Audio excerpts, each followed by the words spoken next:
Yeah, we're now live, thank you. Good. Thank you, Mrs. Steed. And I'm Jocelyn Scutt, councillor, one of the three councillors, city councillors for West Chesterton. And I'd like to welcome everybody here this evening to the North Area Committee, which is taking place as we speak online. And this is Monday, the 27th of February, 2023, and it's now 6:30 p.m, 6:32 actually. And we're taking the North Area Committee on a Monday. You'll know that generally we're on a Thursday, but we're on the Monday because on our usual day, the 9th of March, is at Guildhall, the Mayor's Quiz Night. So if anybody out there or online here would like to attend the Mayor's Quiz Night, remember that it's on the 9th of March at the Guildhall. And this is why we're now on Monday instead of Thursday. We've been jumped down the queue.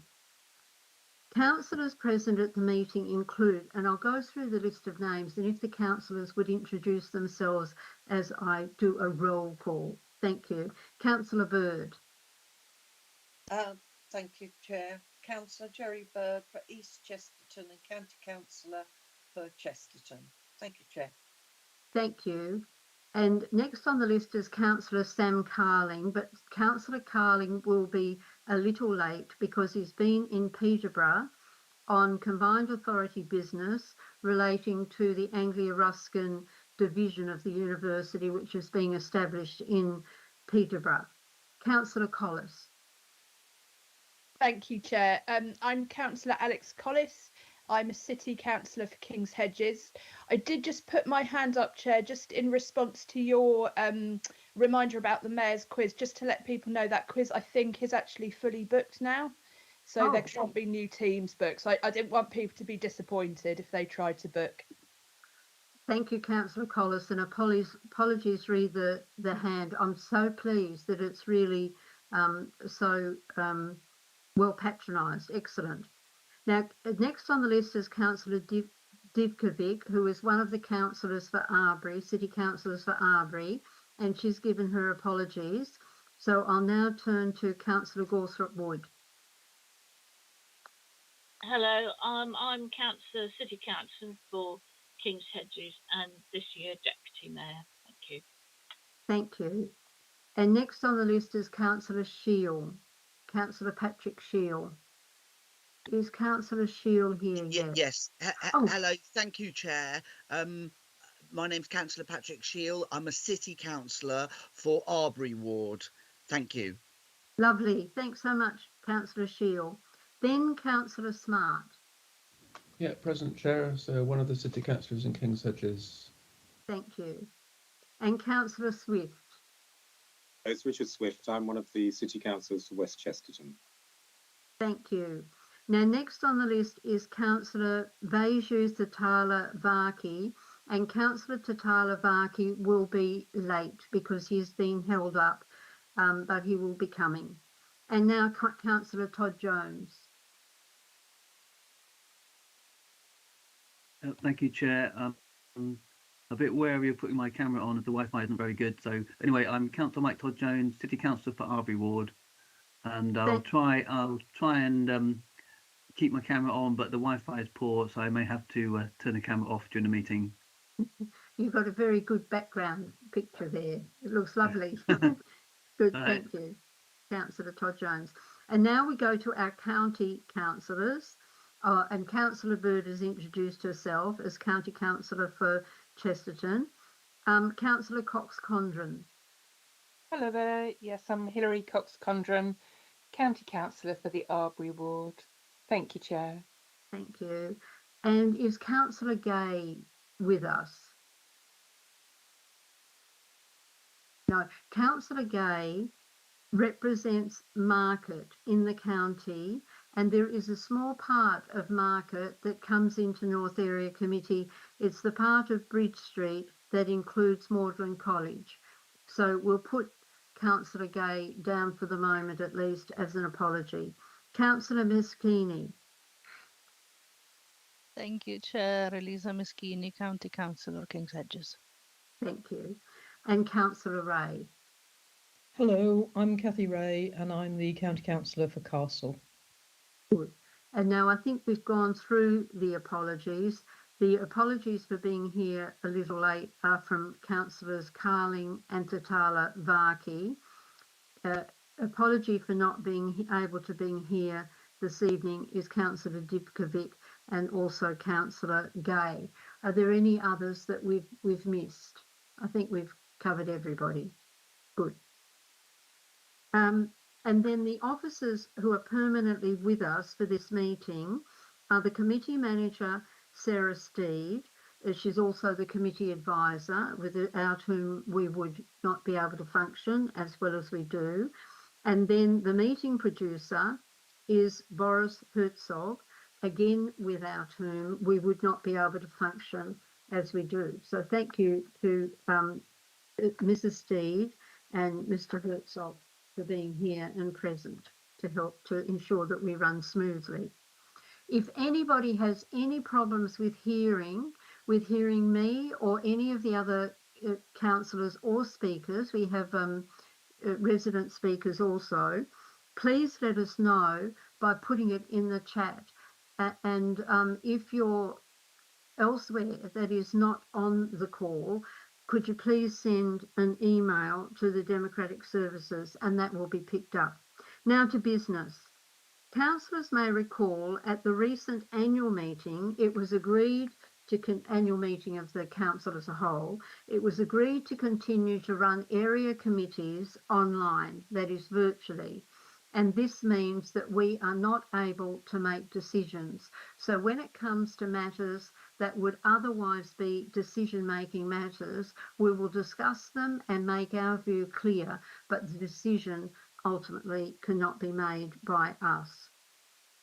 Also, this meeting is being broadcast via the Council's website, and everybody, including our public speakers and all our councillors, are reminded that by speaking and appearing in this meeting, you are taken as having given consent to being recorded. And the meeting is automatically recorded and will be available on the Council's YouTube pages. So let's proceed with the business, and when it comes to other agenda items, I'll go back and advise how we're going to run them. But the first item on the agenda, minutes, I'm sorry, declarations of interest. Does anybody have a declaration of interest? I see no hands. If you do, when we come to that item, you can indicate then. And then the next item is the minutes. And we have the minutes of the last meeting, and they appear at pages 3 to 12 of the agenda papers. And does anybody have any amendments or corrections or concerns to raise in relation to the minutes? No. Again, I see no indication. So we'll take the minutes then as accepted as a true record of that meeting. And we now come to item 4. And I'll just really quickly explain this. This is the Residents' Forum or Resident Speaks item. And it's on the agenda because we know that we have so many interesting residents who are engaged in so many interesting activities. And it seemed to me as if it would be really important to ensure that the North Area Committee, that first of all, we as councillors could be informed as to what's going on out there with our residents, what you're all up to, and that those who are tuning into North Area Committee can be informed too.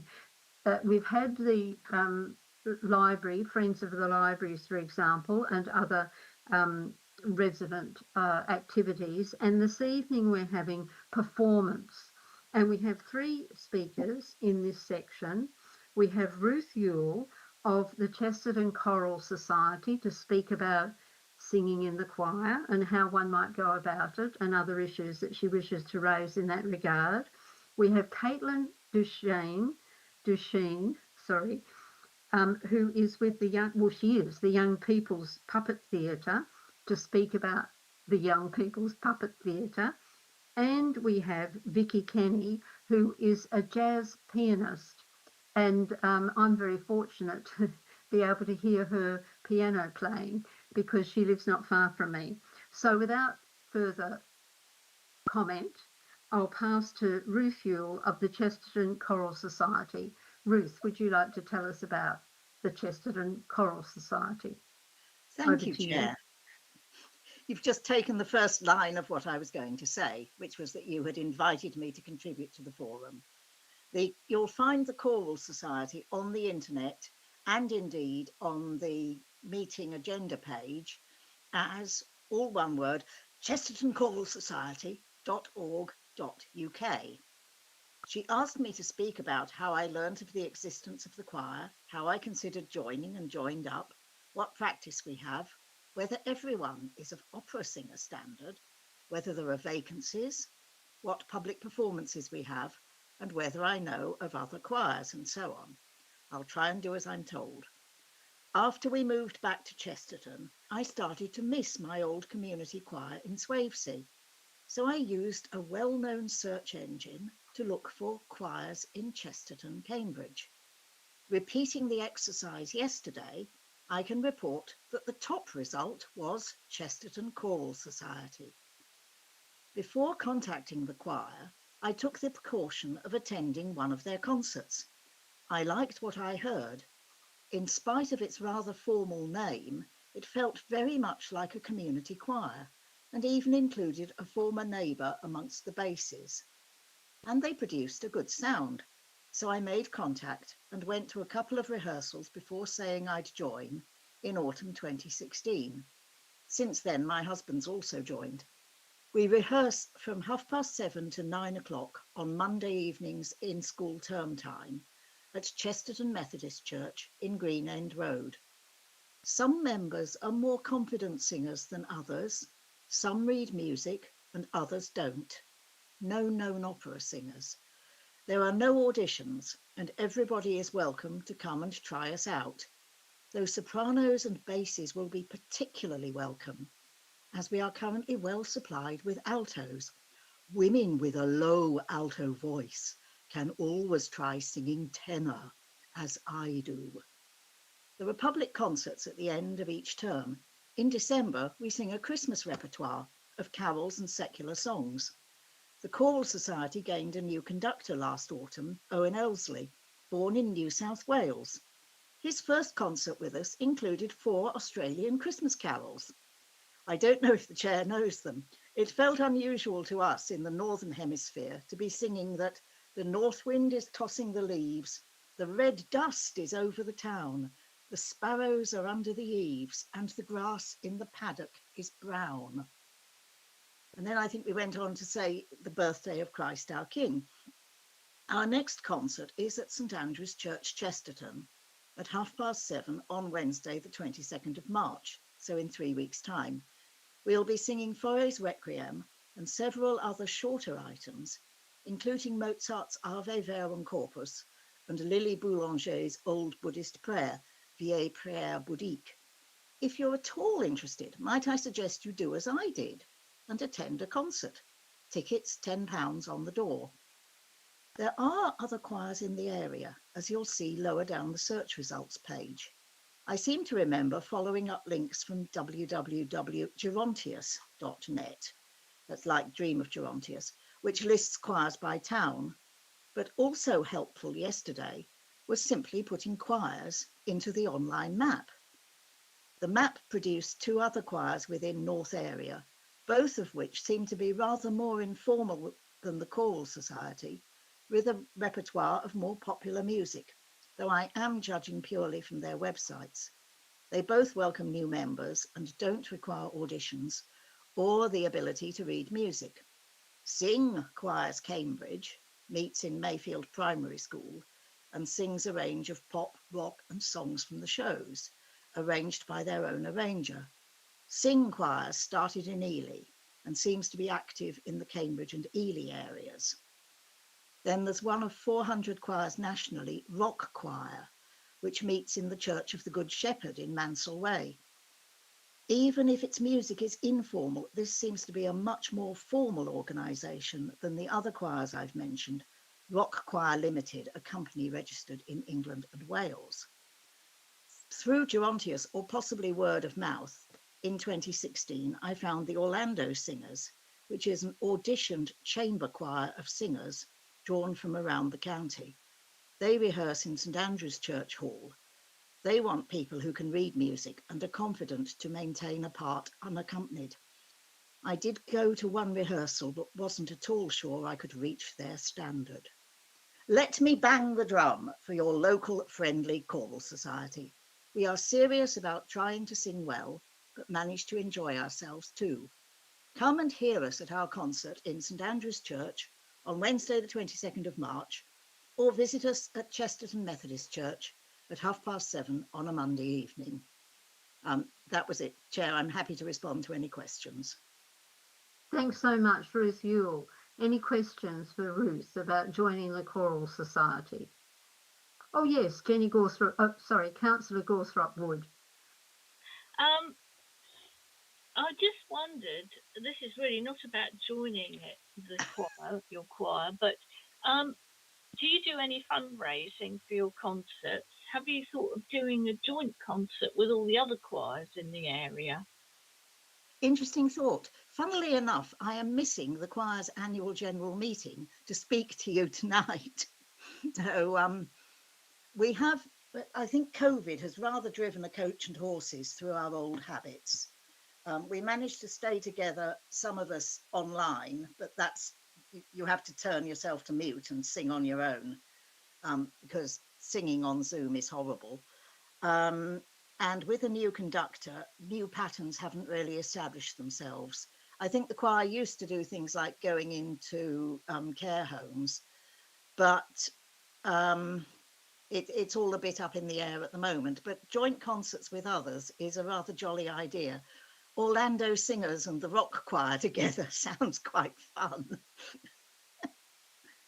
Could I also suggest, I don't know whether Arbury Carnival would be interested in you performing there with, and, you know, as Deputy Mayor, I'm keen on, you know, as facilitating or, you know, supporting you when you do fundraising for the community. Yes, I mean, Mrs. Steed can put you in touch with me if you like, or when you like. So that'd be fine, yes. But no promises, as I say, it's all up in the air at the moment. Okay, thank you. I think, Chair, you're mute. Thank you. I'm just saying what a lovely idea about Arbury Carnival. And I'll turn now to Councillor Swift, and then we'll come to our puppeteers. Councillor Swift. Just to, yes, Councillor Swift, just say there's a couple of other ones that I've been over the years involved in. I haven't been for about 5 years. There's Cambridge Philharmonic Society. Oh, Still going. And then there's another one, Laureatum. That is they're both choral ones in Gilbert Road or in Asham Road. Are they? At the junior school. Are they that close to the area? I hadn't realised that. Of course, there are no end of choirs in Cambridge itself, and a lot of churches maintain a choir. Both St Andrews and the Good Shepherd sound as if they're open to approaches and don't audition. So, but yes, I hadn't realised. So that's Collegium Laureatum and Cambridge Philharmonic Society. Right, they didn't want me the time I tried to sing with them, but that was years ago, years and years ago. Yeah, I'm talking years ago as well. So. Thanks so much. Now, let me just say this. Did you sing this one? Out on the plains, the Brolgas are dancing, lifting their feet like war horses prancing. Up to the sun, the woodlarks go winging, and all the songbirds join in their singing. Orana, Orana, Orana to Christmas Day. Yes, yes. They were enormous fun. Thank you. It's a lovely reminder. Thank you so much, Mrs. Ewell, Ruth Ewell. Right.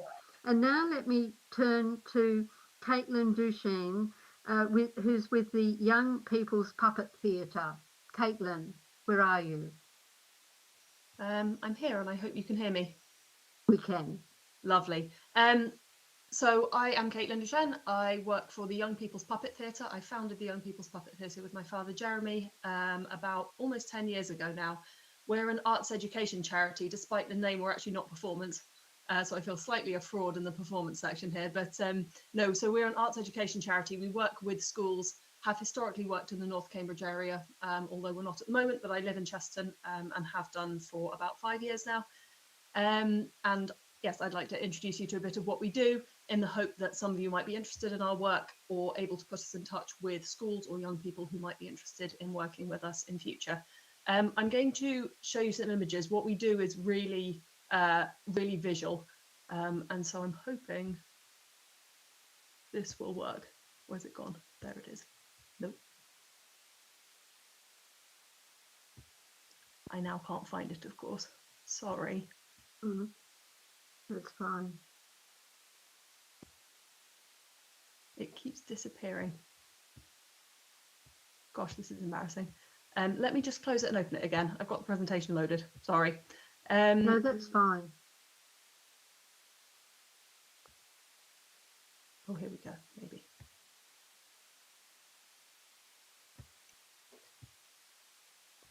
Here we go. So, yes, we work with, I hope you can see that, fingers crossed. We can. Lovely. So yes, we are the Young People's Puppet Theatre and we work mostly with string puppetry for reasons that I'll explain as we go. So our standard project works with primary schools for up to a year, works with mostly year 5 and year 6, ages 9 to 11. And our goal is to build children's self-confidence, their resilience, their team working skills, and their pride and their self-esteem by enabling them to exceed their own expectations and also those of the adults in their lives, their teachers and their parents. And there is nothing better for us than the feeling at the end of the year when you see the beaming faces of the kids and parents crying in the audience. Our kind of unofficial tagline is "We make parents and teachers cry," but as a charity, that's not a wonderful fundraiser line. But it is really for us all about building the children's confidence and enabling them to take that into all areas of their lives. So our standard project has 3 parts. Part 1 is that every child on our project, I'll skip that one, makes a marionette from scratch. So that can start with sculpting the head, designing the puppet, sorry, and then sculpting the head out of clay. Every child makes their own. And then they go on to painting the head, painting all the details. We then take them through the whole process of creating the character, adding on hair, going on to sewing the costumes, going on to string up the puppets, and then finally, when we get to rehearsals, learning how to use them. That's phase 1. So that usually can either take a week of very concentrated rehearsal time, concentrated workshops, or a kind of longer weekly workshops with one of our facilitators comes in, say every Wednesday afternoon and works with the class on Wednesday afternoons for a whole term. So by the end of term, you've got about 30 of these things hanging in the classroom, which some people find very creepy, but we really love. Then we take them into set design. So they are creating everything they're going to need for a marionette show here. So the backdrops are painted, well, designed and painted by small teams of children. We divide them into groups of about 5 or 6. They do these small designs on a piece of A4 paper that are then scaled up to about 1 meter by about 2 meters. And then they paint them in with all the details they're going to need. They're layering the paint over kind of 3 or 4 weeks here to create some really stunning visual effects. They've also got props to build. We provide props kits. This term we've sent out about 2,400 pieces of wood to about 20 projects with about 400 and something children in it. So that can be anything from tables to chairs to market carts, all come with bespoke bits, a bit like IKEA, but on a very small scale. And the children put everything together that they're going to need for the show. We then take them into rehearsals later in the year. They learn to move the puppets. They learn to voice act. So we give them microphones and we're practicing getting characterization into a voice. They obviously learn how to interact with the puppets on stage, getting the puppets eye contact and getting them to really bring the story that they're working on across. We also teach them technical skills. So we've got lighting, we've got sound effects. They elect from within the class a stage manager, and then they also do all the scene changes themselves. We provide really professional stages. We're fortunate to work with Brilliant Stages, who are now up in Wakefield, but were originally down in Hertfordshire, much nearer home, over in Hitchin. They built our prototype stage for us in between building the last touring stage for Take That and the last tour, well, what ended up being the last ever tour for One Direction, and then our tiny little puppet stage in the corner of this massive hangar. It was great fun to go and see. But those stages, they fit in a transit van and they pin and slot together. So there's no power tools or anything involved. And the children, as you can see here in this photo from Shirley Primary a few years back, the children do everything themselves. And then we get to the performances. So the idea, the goal of this whole thing is that by the end of the year, you have 30 10-year-olds backstage running a show that lasts about an hour by themselves in the dark for much of it, because, you know, most of the light is on the puppets, and that they perform every role from stage manager, voice acting, lighting, sound, everything. As a project leader myself, I'm still working in our schools as well as running the charity. It's just such a pleasure to see the children really take ownership of that and run the show themselves. And the results are visually stunning. These are some performances that we've done in the past few years, everything from Oliver Twist up in the top right corner to Rumpelstiltskin in the middle, Theseus and the Minotaur bottom right. We've got all sorts in the library this year. At the moment, we're running everything from the Odyssey and Macbeth to Aladdin, which kind of gives you the range that we do. We've also got stories from around the world, from India, from China, so schools can choose the stories that are going to suit their classes and challenge their classes in particular. Obviously, our projects teach a huge range of artistic skills, but we're actually all about the transferable skills. So in 2019, we ran an impact study with the University of Hertfordshire, which tracked 180 children taking part in one of our projects over 10 months. 60 of those children were actually at the Grove Primary up in Arbury. And the researchers there saw that we had 3 types of impact. We had artistic impact on the children, so a social impact for the children, and also a teaching and learning impact that actually changed the schools and the way the teachers thought about teaching their children slightly, which was amazing. I've talked a bit about the artistic impact. Obviously, they learn this huge range of skills. In terms of the social impact, the way we measure that, and we're still trying to measure it every year, is mainly through kind of quotes and interviews and observations from the lessons and from the teachers and from the children themselves. Natalie, age 11, during the study said, "It turned out so much better than I thought it would. It completely changed my opinion of school and what I could do." And we're still finding that every year, that if you put the children in this totally new environment, every child finds something to be good at, and every child feels valued and a valuable member of the team, which is wonderful.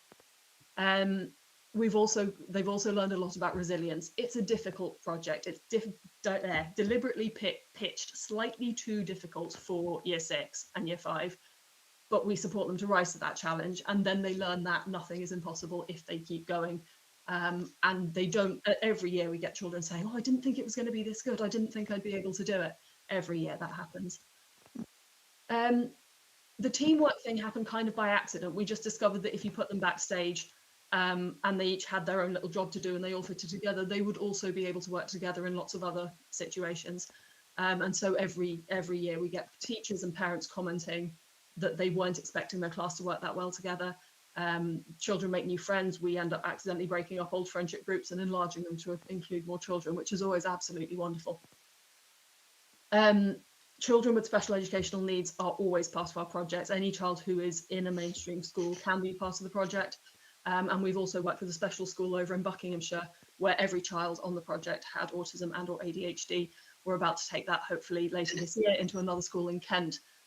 Partly because a lot of it's backstage. Children who often struggle with public speaking can be in the background, you know, behind a puppet, behind a microphone where the audience can't see them, and it gives them a voice that they wouldn't have in a standard kind of school production.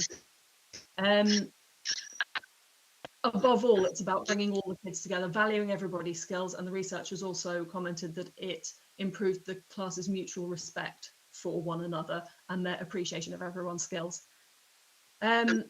Above all, for year 5 and year 6, it's an amazing transition project to really boost up their confidence and their resilience and their ability to work independently as they move up to secondary. That's something that at the moment, post-COVID, we are really seeing a need for. Children are really struggling to work independently, having just had, you know, a less time in school. And so we hope that our project is continuing to help them build those skills as they move up. Oh yes, that was a really nice comment a few years ago from Shirley Primary, that the children live for Thursdays when the project happens, and it's a real incentive to get them in school. Year 6 particularly is hard for a lot of them. It's SATs year. There's a lot of focus on the academics. So for kids who aren't kind of naturally academic, it can be a real drag for them, and they feel very like they aren't good at school. I had a child just last week in one of my schools say, the only thing I'm good at is puppets. And that's horrible for him. He just is having such a miserable time with the rest of year 6. And I'm so glad that we can work with him to introduce him to the idea that he is good at stuff, and hopefully later on point him in the project, point him towards potential creative careers, which is our final session with them, is if you've enjoyed this, here's some other places you could go. Yes, as I mentioned over the course of this, we have previously worked with both Shirley Community Primary in East Chesterton and the Grove Primary in Arbury. We currently we're not working with any schools in North Cambridge. We're working with Buick Bridge down in Cherry Hinton, and the rest of our schools aren't in Cambridge at the moment. So if you know any primary schools or secondary schools, to be honest, we do run it in secondaries sometime, who'd like to work with us, then I would love to hear from you. Thanks so much, Caitlin Duchin. Any comments or questions? Yes, Councillor Hilary Cox-Condren, and then Councillor Gorsrip Wood, and then we'll go to our next speaker. Thank you, Councillor Cox-Condren. Thank you. Hi, Caitlin. Thank you. I just wondered how you funded the projects, which look lovely. I'm a community artist as well, so I completely appreciate the importance and strength of the work that you do. And it looks lovely, and the storytelling aspect as well. I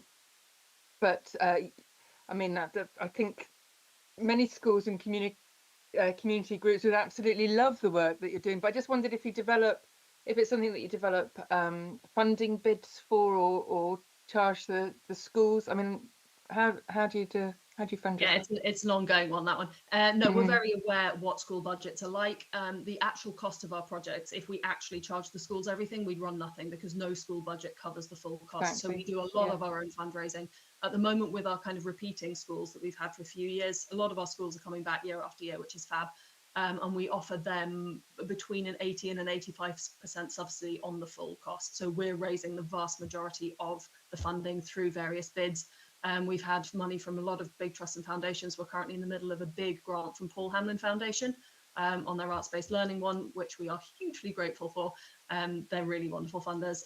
We've also had money in the past from Cambridgeshire Community Foundation, from other community foundations in other areas that we work in, from Garfield Weston and from other big trusts. We do also do our own kind of community-based fundraising. We just did the Big Gives Christmas Challenge in December, which raised about £16,000, I think, towards our work this year, which has been fab.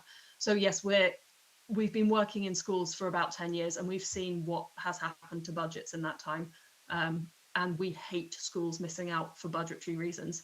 So if there is anything we can do to raise money, to point us, if there are some funds we can't apply to, but we will help the school write an application, that sort of thing. Yeah, absolutely. I'd be really happy to chat to you more about that, and put our brains together as well. That'd be great. Thanks. Thanks. We can put you together, certainly, yeah.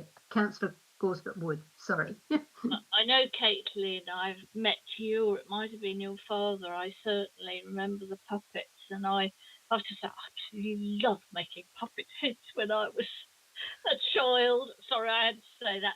What do you solely work in schools?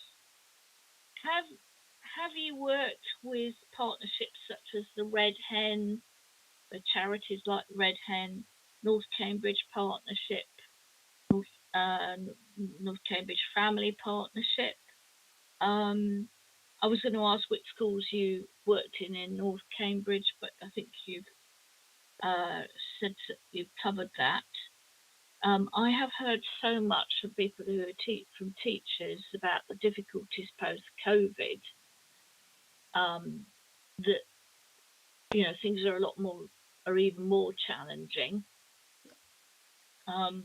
So I wondered if you could comment on that. What did you do during COVID, although we're coming out of that now? Are you short of wood and supplies? Are the people, you know, I'm just thinking maybe Kitbull Hill Partnership could supply you with some wood, you know, things like that. Okay, thank you. Sorry, yes, gosh, there are quite a few things there. I'll go through them backwards if I can. Wood supplies, we are currently doing very well because we do have an office. It's down in Hertfordshire, and I'm down there a few days a week. We are with Trestle Theatre in St Albans. They recently, well, we wanted some storage space and they wanted to get rid of a load of old props. So in exchange for the storage space, we knocked apart a load of their props and have just recycled the wood into our props, because you can cut one big table into lots of very small tables, it turns out. So yes, we do that. But yes, we find it quite hard to say no when people say, I have this skill or this equipment or something that you would like it. You know, obviously it's always lovely to have more people on board, whether that's on a voluntary basis coming into school to assist a project leader, or just I have equipment. We're always really happy to hear from anybody who's interested in what we do. During COVID, we had a bit of a rough 2019 to 20, the year the pandemic first hit. It closed as our first show went into rehearsal that year. We were running 7 projects that year, I think. We're up to into our 20s now per year. We were running 7 that year, and I think only 2 ended up performing.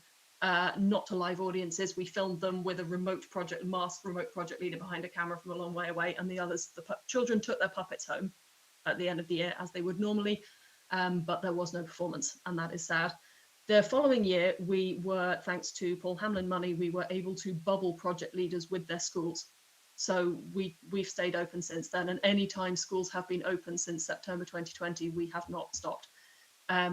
Despite the lockdown in early 2021, we ran all 14 projects that year, I think. And since then, demand has just gone through the roof. I think, as you were saying, Councillor Wood, that we've got like a lot of teachers are reporting that the children are just needing a bit of extra support. And certainly that's something that we're seeing, is that in a classroom context, teaching year 6 feels a bit like teaching year 4 or year 5 used to, in terms of the children's independence, their willingness to approach new challenges, and kind of their preparedness for secondary school. So yeah, we've definitely seen a lot more schools coming to us since the pandemic. We have 21 projects running this year.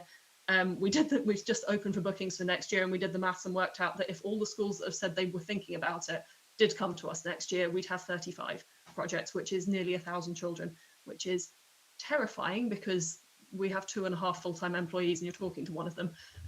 So yes, we're a tiny operation with a slightly larger freelance team. But if we can get to that many kids, we absolutely will. In terms of community work, other partnerships, again, we're never going to say no if something looks interesting.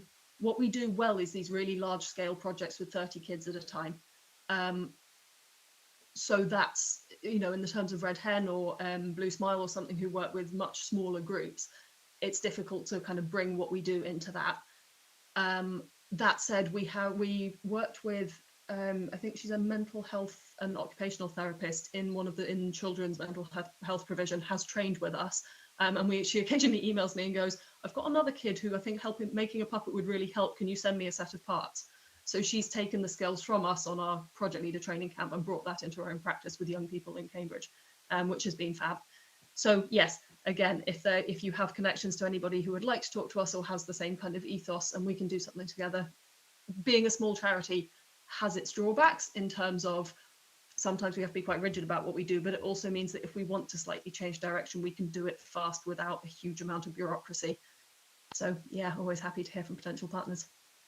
Lovely. Thanks so much, Caitlin Duchen. Thank you. And now I'd like to go to Vicky Kenny, who is our jazz pianist. Over to you, Vicky. Hi, can you hear me? We can. Hi. So my name's Vicky Kenny. I'm a jazz musician and music therapist here in Cambridge. I thought I'd just quickly talk about 2 aspects of my work. It's so interesting hearing about Caitlin's work, because a lot of my work is with children with autism, and through the arts we are able to have this lovely medium for self-expression and growth. So in my jazz life, I'm a jazz pianist, and I'm the band leader and musical director of a group called the Alley Cats. This is the group. I don't know if any of you have seen us play. We've done quite a lot of playing in Cambridge for Cambridge community and charity work for the Children's Hospice in Milton, and also for the Mayor's Day Out. We actually played in Great Yarmouth just before the lockdown, actually. But this group I started because I wanted to have a group that appealed to family, because often jazz music can have this sort of, maybe not is always so accessible for all age ranges, and so I wanted to have something where whole families could enjoy. So I took the theme of having children's TV shows or films or cartoons, and creating my own arrangements, really fun, really fresh arrangements based on those, and put this group together. And it's been a very successful group, really a lot of fun to play in. And what I've loved most is well, apart from the opportunity to arrange and have fun with the arrangements and the music, is my other passion is trying to involve girls in becoming jazz musicians, because there's a little bit of a bias perhaps towards guys playing jazz, perhaps women not so seen as band leader, front leaders for jazz orchestras, jazz groups. And so I really love that the Yellow Cats is able to play to an audience where there's all sorts of age ranges, and had lots of little girls and all children come up to me and talk to me. And also I think as well it became really interesting after COVID, when obviously put a stop to all of that, and when we started playing again, I was really aware that well, we played at the Wildwood Festival last summer, and I was really aware that there are maybe children there, 5 or 6, that hadn't ever even seen maybe hadn't even listened to heard any jazz live music ever or even seen these instruments before, a trombone and a saxophone, these sorts of things. So I'm really aware that a lot of younger children have missed out on the opportunity to hear live music. I mean, we take it for granted at our age that we've heard a lot, but it just seems incredible that's been the case. So the other music project I have is a passion for Brazilian music, and I play also in a group called Chorus do Samba, and we play a lot of Brazilian music. We are led by a Brazilian singer who's just wonderful, and that's a real international group. We have Brazilians, Italians, and I knew there was such a big Brazilian community in Cambridge, but they've all come out of the woodwork to see, and everyone. And so saw you live with someone, and so it's been really, that's also just, for me, that's just been joy, really. I think after COVID, the music of Brazil is utterly joyous, infectious, rhythmic, uplifting. So we've had a lot of fun. We've done a lot of gigs, and a lot of people wanting this for their weddings and all sorts. So we're really proud of that group, and that continues to flourish. My other hat, which is just very, very important to me, is my work is in therapeutic teaching with children with autism. So I'm a qualified music therapist, but and I work with children with autism who are very gifted musically, but perhaps can't access music in the normal way. So my passion is to help children with learning difficulties or any impairment, whether it be visual or behavioural or social or with autism, to access learning the piano in their way, whatever that way may be, whether it's kinesthetically, putting their hands on my hands if they're blind and learning to play in that way, or whether it's because they just need to play by hearing it, or all sorts of ways. And it's really that's just become a huge passion to me, that there are children out there who can't access learning in a normal way, but might be hugely musically skilled. So with my musical therapy hat on and my jazz skills, I'm able to teach children to play by ear. And it's just, I do this privately now, one-to-one. I did work in schools and I've done a lot of that, but now I'm just privately, and I enjoy that one-to-one work. And I very much link in with the parents who maybe need to support their child in the lesson, or with the schools. And it's just really lovely to see children develop their identity as David the musician, or Charlie the performer, rather than David the person who's disruptive at school with autism, or whatever the issue is. So it's just so rewarding to see children develop and reach their full potential. And it's a challenging job to do, because every child is different. and I have to find a way through with that way of teaching and learning for that individual child. So it's very, very much individually tailored. It might take me 6 months to get a child to even sit on the piano stool, but if there is a spark there for music, it's my absolute sort of passion to get them to reach their full potential. So that's, what was I going to say? I was going to say, yes, and we do projects like making films together of their playing, or where they can, I support them to perform if they feel able to, and yeah. That's it. Lovely. Thanks so much, Vicky Kenny. And there any questions or comments to Vicky? Oh yes, Patrick, Councillor Shield. Sorry, Councillor Patrick Shield. You unmute, Patrick. Unmute. Can Yes. you hear me now? We Yes. can. Yeah. Thank you so much, Vicky. And so are you the piano player? Are you mainly the piano player in Chorus de Samba? Yes, I'm the piano player. Okay, but do I remember right? Were you doing some vocals as well? No. Also, Well, okay. maybe. I don't know. No, not really. Not Yeah. really. The singer is Carol Lins. She's Brazilian. It's a different singer to pre-lockdown, but Yeah. yeah. And it's lovely to have that authentic, everything sung in Portuguese. Yeah. So Eta Moreira and Flora Purim style. I loved it. I thought it was mind blowing. It was the best gig I'd been. I mean, this will be with your old singer. I guess it must be, because I think it was pre-lockdown. It was definitely the Flying Pig. I'm sure. I think I remember you. And yeah, you are a genius. It's absolutely mind blowing. Chorus de Samba. Really recommend. I couldn't believe it when you said the name. I thought, oh, that's where I know her from. Absolutely amazing. well, we're lucky to be very active now. Yeah. It's not been an easy. What I would say, to echo a couple of points, is that on special needs front, I would say, again, the challenge and the desperate need for help amongst teenagers. I mean, the level of need amongst the students that I have seen is just catapulted, and so I often spend a lot more time. That's what I like about working privately, is that if they need more time, I don't sort of do, back to back. If they need more time to talk, or there is that. But I'm also seeing with venues, it's such a changing scene at the moment, and I noticed that venues in Cambridge kind of put all their gung-ho energy into last year, to opening, to having live music, to doing their best, and then it feels like everything's just switched again, and venues are changing, hands are changing. I've got to sort of create new contacts, start again, and it's like a constantly sort of re-emerge, re-evolving kind of.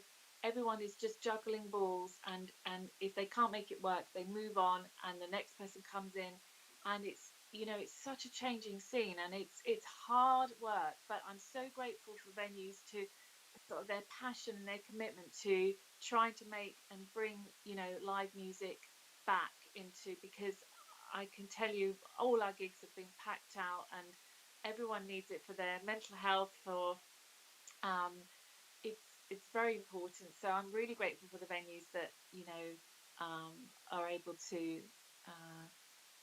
continue to have live music, but it's definitely a difficult and constantly changing scene, is what I'm finding. Thank you so much for this presentation and for giving us the time, Vicky. It's really marvellous. I hope sometime you might come and play at the Carlton or somewhere around here. That'll be awesome. Anywhere where you can. I just say one more thing about Chorus de Samba. We are teaming up with a Latin group in Cambridge, and we're currently sort of thinking about venues to have a sort of South American evening, which I'm sure will just be much enjoyed, and will sell out. But I'm sort of looking at Eddington Community Centre and various things. If anyone has any idea for a good venue for that kind of event, it would be a sort of ticketed event, really, just to fun basic things, not but then let me know. How big does it have? Well, how big would you be looking for? Well, the Latin band are about 14 people, and we're a 6-piece, but it could be 150. I mean, doesn't matter too much, but we can involve the salsa community, which is always very active, has always been very active in Cambridge. I think the salsa community, and always you know, relish the opportunity to go and do salsa dancing to a actual live Latin band, and then we Yeah. so yeah. So maybe more the NCI than the Carlton then. Yes, But, but yeah. we had an evening booked there before lockdown, so Oh. yeah, so just, you know. Wow. I'm getting Well, too many turns, but thank you so much. Thank Vicky. you. Yes, Councillor thank Shield is a vocalist in a band himself, you see, so he's really into this scene. And we've got Councillor Gorstrop Wood. Could we make it very short, Councillor Gorstrop Wood? And then we'll have to move on to the next agenda item. But please, thanks so much, Councillor Shield. Yes, I'm conscious of time. We of course are going to be having, I think people will be able to apply, well I know they will, for small grants, very small grants, to have street parties for the coronation weekend, a bit like last year. And I'm very keen on having open air music, obviously, you know, distributed around the city. And it's partly because I'm still feeling a little bit uncertain about going into crowded places. But something to think about, that, you know, maybe in Albury, some of the community street parties might be interested in having you all, the Brazilian group, to come. I know I went to tea parties where there were jazz groups, street parties rather, samba down in Guida Street. Stretton Avenue had a jazz band, fantastic. Is there going to be applications for grants for that sort of thing? Did you say? Shall I let Alex answer that? Well, Councillor. yes, if you could, we could be very quick. Thanks, Alex. Councillor Collis, yeah. Yes, Vicky, if you are happy, well, I'm happy to share my email address and I'll send you the details. But there is an application process. Yes, it's alex.collis@cambridge.gov.uk, and I'll get the information to you. Thanks, Chair. Thank you. Well, now, Councillor Cox-Condren, and this will be very much the last because we're just a bit over our timing. But yes, go ahead, please. Thank you. And I'll be very, very quick to Vicky. And also, I should have said this about the puppets, and just to remind people about the Library Presents, which is the County Council programme of events, arts and culture that happens in libraries. And, you know, there's funding for that. And to apply for that, if you could look online, that's a rolling programme that's Arts Council funded. That would be good, Vicky. Thank you. Great. Thank you. Perhaps what we can do is email each of our the evening speakers and let them know, let them have the list of contact details for the various possibilities. Good. Yeah, because that'd be, yeah, thank you. Good. Well, thanks so much, Vicky Kenny. Really appreciated it. Yes.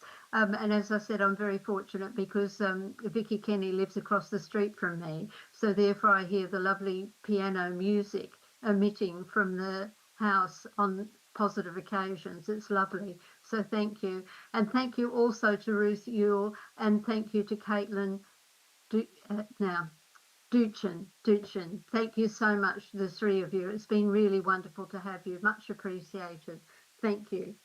And now we should move on to the next agenda item, which is the Area Committee Community Grants.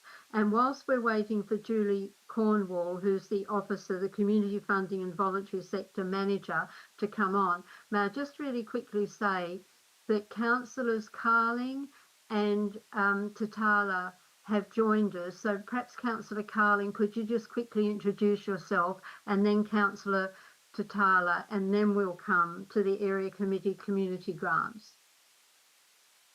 Councillor Carling, could you introduce yourself? Yeah, sure. I'm Sam Carling. I'm a councillor for West Chesterton, but I've got quite dreadful Wi-Fi, so I do have to get my camera off during these meetings when I'm not speaking. But nice to see everybody. Right. Thank you, Councillor Carling. Councillor Tatala. Councillor Baichu Warkiti Taylor of East Chesterton. My apologies. My wife was working and I had some childcare issues. My sincere apologies for being late. Thank you. Good that you can both join us. Great.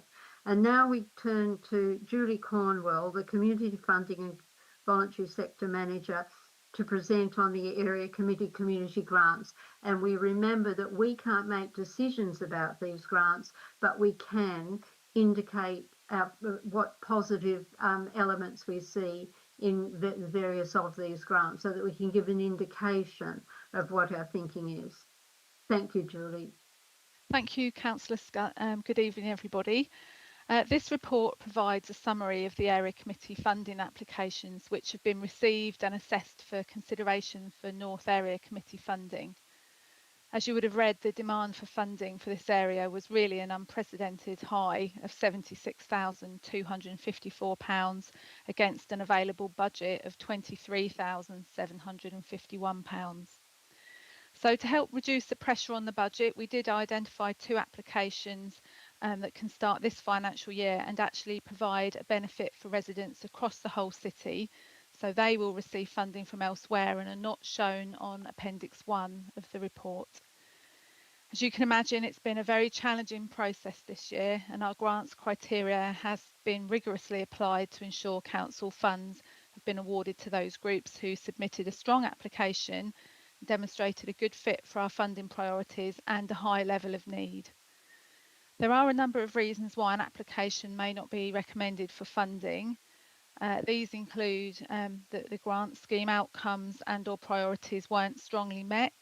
It could be that there was no clear evidence of need identified within the application. Could be that the quality or viability of the project was poor. Could be that the activity wasn't actually targeted at beneficiaries living in the specific area of the city, in this instance the North area. Could be that the proposed activity is the remit of another service or fund or the remit of another organisation. It could be the case that the organisation was ineligible. For example, there may not be at least 3 unrelated trustees or directors for that organisation, therefore they'd be automatically ineligible. It could be that an application was, for example, for equipment only requests. So we would say that would be an inappropriate cost. This is a revenue budget. Although we do fund capital items to support activities, we don't just fund equipment only requests. And it could be that an organisation did not demonstrate that the beneficiaries couldn't fund the activity themselves, or that the organisation had, we felt, sufficient reserves to be able to fund the activity. So I'd also like at this point to advise members that the Histon Road Area Residents Association application, which is number 10 in Appendix 1, was withdrawn after the papers for committee were published. So at this point, I'd welcome any questions and comments you have around the grant application awards proposed, and this in turn will inform the final decision as to where the North Area Committee funding will be allocated. As Councillor Scott said, Officer will decide on the final awards, and we'll ensure that the decision notice is submitted accordingly. I'm very happy to take any questions. Thank you, Chair. Thank you, Julie. And I see that Councillor Collis has a question or comment. Councillor Collis. Thank you, and thanks for that, Julie. Can I just ask about N3, which is the Cambridge Online application for the After School Club in King's Hedges? Yes. I just wanted to understand a bit more about why that wasn't awarded anything. I can't see that they had sort of significant reserves. No, so as you'll know from the main community grants, they did receive an increased award from the council this year of £40,000. The last few years it's been around 35,000, so we are providing quite a significant level of support for them.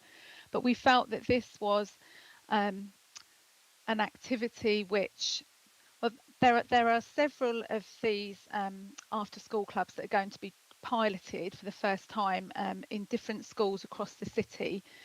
Cambridge Online have actually successfully already secured funding from other sources for 4 of these pilots, and I think it was felt that we would like to see whether these pilots were successful in other areas, and then if they were, there would be some stronger information and evidence to support the need for this activity. Our feelings were that really a pilot you'd perhaps try in 1 or 2 areas tweak it as you go along, which I know is something that Cambridge Online are planning to do. And I think at that point, we'd really welcome a conversation with Cambridge Online, and we feel it would have been a stronger application as a result of piloting it in the other areas first. So there's the potential, you know, it's not a no forever. It's, you know, there's the potential that they may be able to do some work in that area once they've got more evidence. Yeah. Absolutely, yeah, absolutely. And particularly, I think around this group, Cambridge Online historically has been for a very different client group, and we'd really like to just have some confidence around working with young people in schools. And of course, you know, we don't fund activities that are happening during the school time, so we'd need to see how that worked and how this target group of young people would receive these kind of activities. The evidence of need seemed to be quite strongly coming from professionals as opposed to the young people themselves. So we're really interested, and it sounds a really interesting project, but I think, yeah, you're right. We'd just like to watch this space a little bit, and we'd very much welcome a conversation further down the line. Thank you. Any more questions or comments on these various proposals or applications? Yes, Councillor Tatala. Can you hear me? Yes, we can. Thank you. Thank you, Julie. I just have N7, where yes. the actual request was for somewhere about 5,000 plus. Yes. No, the actual request was somewhere about 4,000 plus. We have only given 1,250 or something, or we are going to give them. Could you just give us some sort of an idea? This being, you know, like a community fun day, and how did we come to that kind of an assessment? It will be only award £1,250. And another one, which is N5. Yeah. This being the Sikh Society Limited. I can see there was nothing awarded, but I could you just give us some sort of an idea why? And I believe this is an elderly population, you know, like kids, children, their children either they live somewhere else or they all grown up and gone. Elderly population, especially from this religious group. Of course, I can see when they say social isolation. It is a concern for these religious group like Sikh community in Cambridge, and I can see we have not given anything at all. Could you just give me some sort of an idea why? Yes, absolutely. I'll start with Chesterton Festival Committee. Yeah. Very much liked the proposal, and we would have liked to have been able to increase the award, but when compared with activities that perhaps are extended over a long period of time, you know, up to a year or two, that are really able to demonstrate really strong outcomes against our priorities, when you compare that to a one-off event, it was really just a matter of, you know, wanting to provide some support, but just, you know, having to think, well, where is council funding going to be the most benefit? And that's a really hard decision. So we tried to look across other one-off activities such as the Arbury Carnival and tried to fairly award funds, you know, when the two are compared with each other. But really felt that, as I say, activities which were, you know, going to be delivered over a number of weeks, and where the outcomes were really strong against our criteria around reducing social and economic deprivation, that was where we had to prioritise our funding. Had we had double the budget, you know, we would have loved to have given them more. And in terms of the Cambridge Sikh Society, there were a number of things. I think one of them was the purchase around the food request. There are a number of different elements in this application. One was simply for new seating, so that wouldn't be sort of really eligible within our criteria. And the music classes, they were actually around prayer, and we don't fund religious elements of any application, so that unfortunately wasn't eligible either. And we also felt that although the meetings take place within the north area of the city, we felt that residents would be potentially coming from across the whole of the city, and even potentially beyond Cambridge.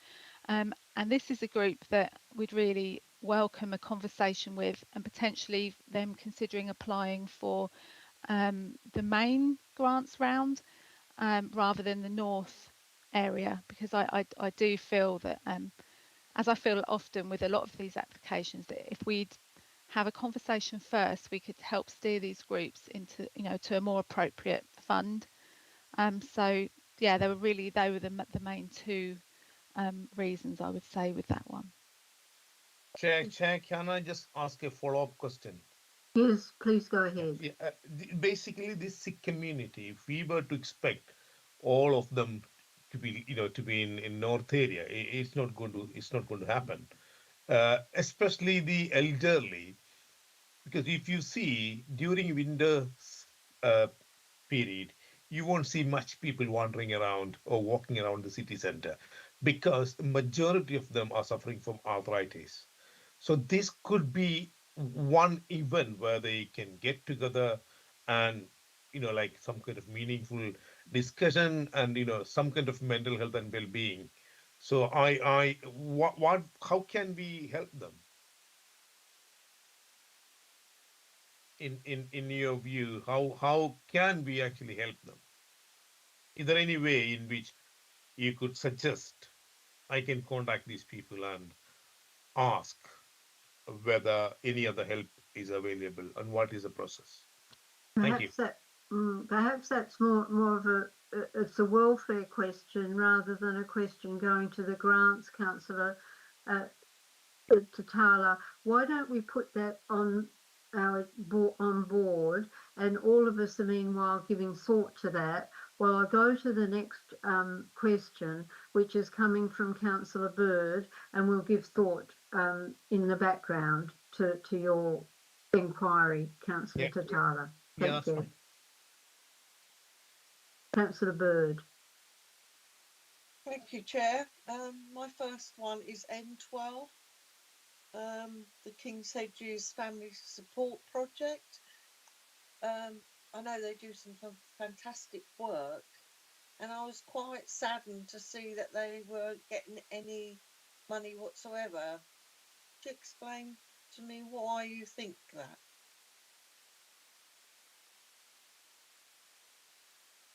Hello, I'm Julie's having some IT problems. My name's Melanie Baker. I work in the grants team as well. Oh, Julie's back. I was going to answer for Julie, but maybe Councillor Bird was inquiring about King's Hedges Family Support Project and their level of funding.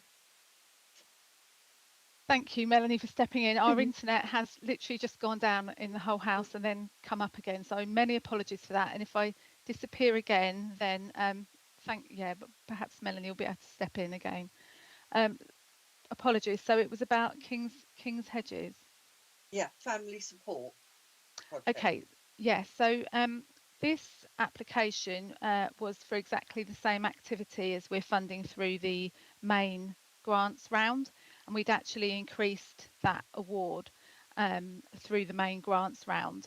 So it's not something that we would do. We wouldn't fund, although we would fund the same group potentially for a new activity, we wouldn't fund the same activity from two funding sources. But I have since met King's Hedges Family Support Group, and they have actually, as you may know, been awarded a... Oh, she's gone again. She's frozen. Perhaps Melanie... Oh no, here you come back again. Shall I try turning my camera off? That might be a good idea, yes. You froze again. I'm turning my camera off. I don't know if that's made a difference. Can you hear me any better? We can certainly hear you, yes. Okay. So I was just saying that they've King's Hedges Family Support have won a lottery bid, and they'll be working with Abbey people to deliver some of the activities that they'd applied for our grant actually now through the lottery, and so they've made an approach to us to say they no longer need the full amount of funds for the main grant. So what we're going to be working with them on is agreeing a new funding agreement, which will ensure that all of the activities will be delivered, whether that's through us or through the lottery fund. And we actually particularly want to be supporting them with some training for their staff. So I think overall, actually, the total offer will actually be better from King's Hedges. Okay, thank you. And my next one is N15, Renella Trust. Yeah. I was really disappointed in that one. That, you know, young disabled people, they've got no confidence whatsoever. These are 13 to 18-year-olds, so they've probably been through quite a bit with bullying and stuff like that, and we've decided not to give them anything. Yeah, let me just find this one. So I think what we found with this one was that the application form didn't have the level and detail of information that we would want and expect. So we went back to this group more than once to try and get more information around where the beneficiaries live, who were they, what was the evidence of need, and we felt that the application lacked clarity on what was being delivered, how and by whom, and as a newly formed organisation, we just weren't able to see that track record. The counselling element of the application also isn't eligible for our funding, and it just didn't really seem targeted at beneficiaries from King's Hedges, which is where they said the beneficiaries would be from. And again, it's another one where you know, we would really have liked a bit of engagement beforehand, and one where I suspect actually as an application for the whole city, it might have been a bit stronger and we could have worked on getting the information that we need. So as I say, we have had several conversations with this group, and it's another one that we'd be very happy to hear from in the future. Okay, thank you, Chair. Thank you, Councillor Bird. And now we have Councillor Shield, and then after Councillor Shield, we'll have Councillor Mike Todd-Jones. Councillor Shield. Thank you, Chair, and thank you, Julie. I'll be very quick, and also thanks for laying out the information so clearly. It's really helpful. Just the two that I wanted to ask you about, Julie, are N5 again, and also if we could then quickly talk about N10. So N5 and N10. With on N5, I'm just wondering, looking forward into the future, because the Sikh community do so much really valuable community work, whether you're religious or non-religious, and bearing in mind what you're saying, that we have certain constraints and guidelines that limit our what we support to be you know, religiously neutral, as it were. Would it be possible, and I realise that you probably can't easily talk about the detail of individual bids, so it's sort of invidious in a way to ask this, but it's just an idea that goes through my mind. If in future, because it does make me sad that £0 for the Cambridge Sikh Society, knowing all the good work that they do, obviously it makes me feel sad, and it makes Baiju feel sad as well. And I'm just wondering if in the future, if they were to tone down the prayer element, not to put too fine a point on it, but would that, and emphasising the food activity, the music activity, those other community activities that the Sikh Society are giving to the whole town, would that put them in a stronger position? Possibly, I know you can't guarantee anything, but would that put them in a stronger position for future bids? So that's my Sikh Society question. And then just very quickly, if I could go over to N10 for the Histon Road Residents Association. I must declare an interest because I live round there, but it seems as if the mindfulness sessions are a very valid and valuable thing. Are there things that me and Lillian can take back to our people just to say how that bid might also be adapted and attuned or modified in the future, or is it just that they're actually it's just the wrong type of thing altogether? So basically what I'm saying is should with N5 and N10, I guess my question is, should we sort of give up and go elsewhere, or is it that with a bit of fine tuning, both the Sikh Society in the case of N5 and the Histon Road Area Residents Association could with a bit of tweaking put a bid together that might be successful next year? Thank you very much, Julie. This actually incorporates the question that Councillor Tatala was asking too, Julie. So perhaps if you come back on that one, and it may respond to Councillor Tatala also. Thanks, Julie. The short answer is yes. Oh, sorry. Did you want to say something, Kat? Oh, yeah, Councillor Tatala, if you come in on this, I think it's the same issue. Yeah. No, not more than 30 seconds. Julie, if you could look at N5 and N18, and if you look at the aim and outcome, more or less the same words, more or less the same terminologies have been used in both. But when it comes to N5, 0 has been awarded, but in N18, they requested 5,000, where they're going to get 4,000. That's all. Thank you. Thank you. Okay, so in turn, well, actually, let's start with N10. I don't want to say too much about N10 because they have withdrawn the application, and I think that would be a bit unfair. But I can say that the issue isn't with mindfulness at all.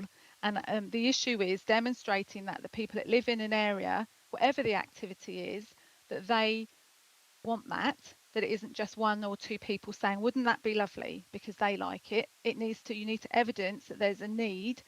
And then also think about, and this applies to more than one application, including the next one, N5. Do you really need all of the capital item that you're requesting to deliver the activity? It needs to be proportionate. And, you know, as I say, I don't want to talk too much about N10 really, because I feel it's a bit unfair.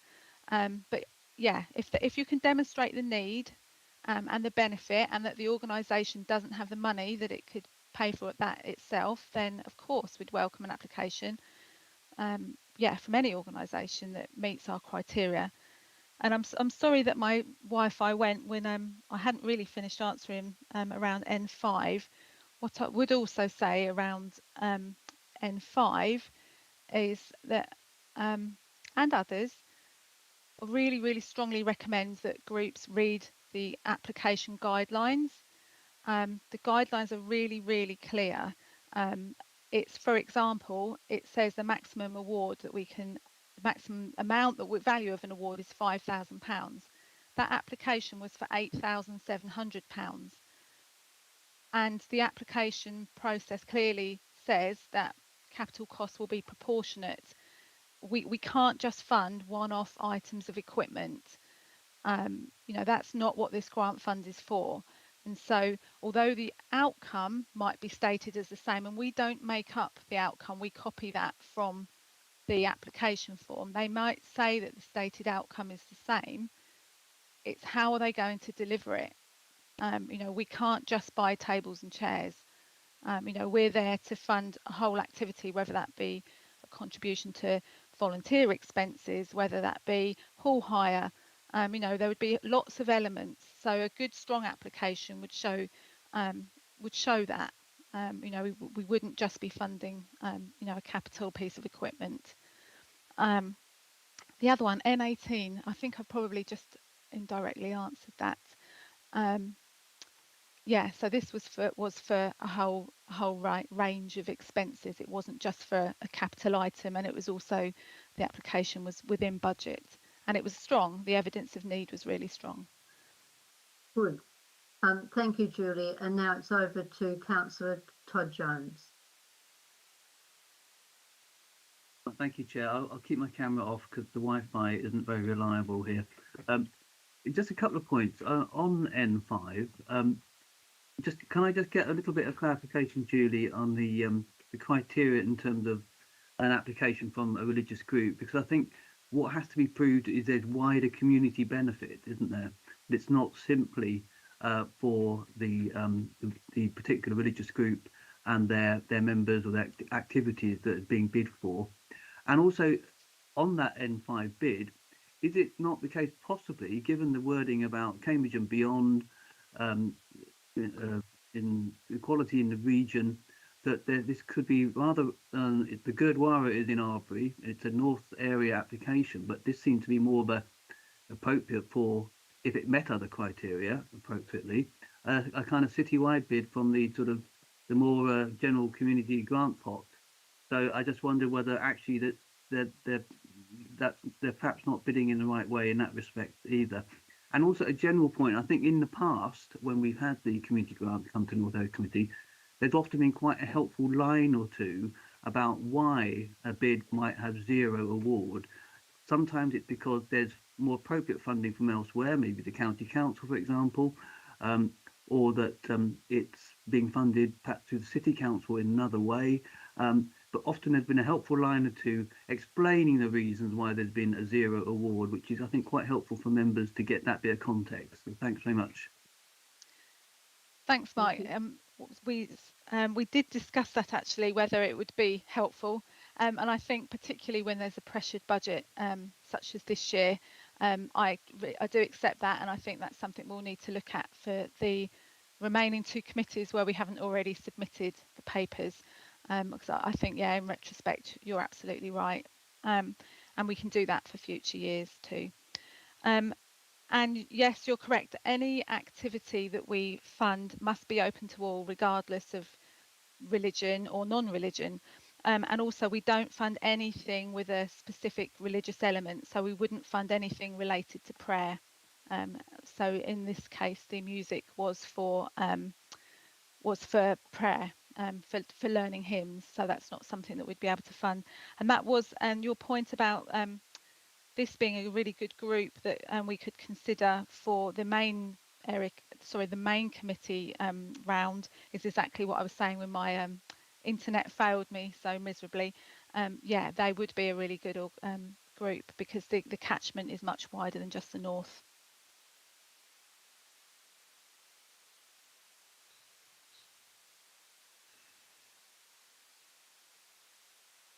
Yeah, sorry, I think you're on mute. Just Mrs. Steed, are there any questions specifically relating to the grants program that have come on the email? Oh, yes, by email. I actually think not. So I think that everybody's asked what questions they wish. So are we happy then to conclude the discussion on this agenda item about the grants, the community grants, and to leave it in the hands of Junie Cornwall and the executive councillor to address the matter of decision making, because we are not entitled to make decisions online in a meeting online. I can see people nodding, so we'll conclude that agenda item then. And thank you very much, Julie Cornwall. I should just say that there is a question that has come on the email as to why we're not holding the meetings in public so that people can attend in public.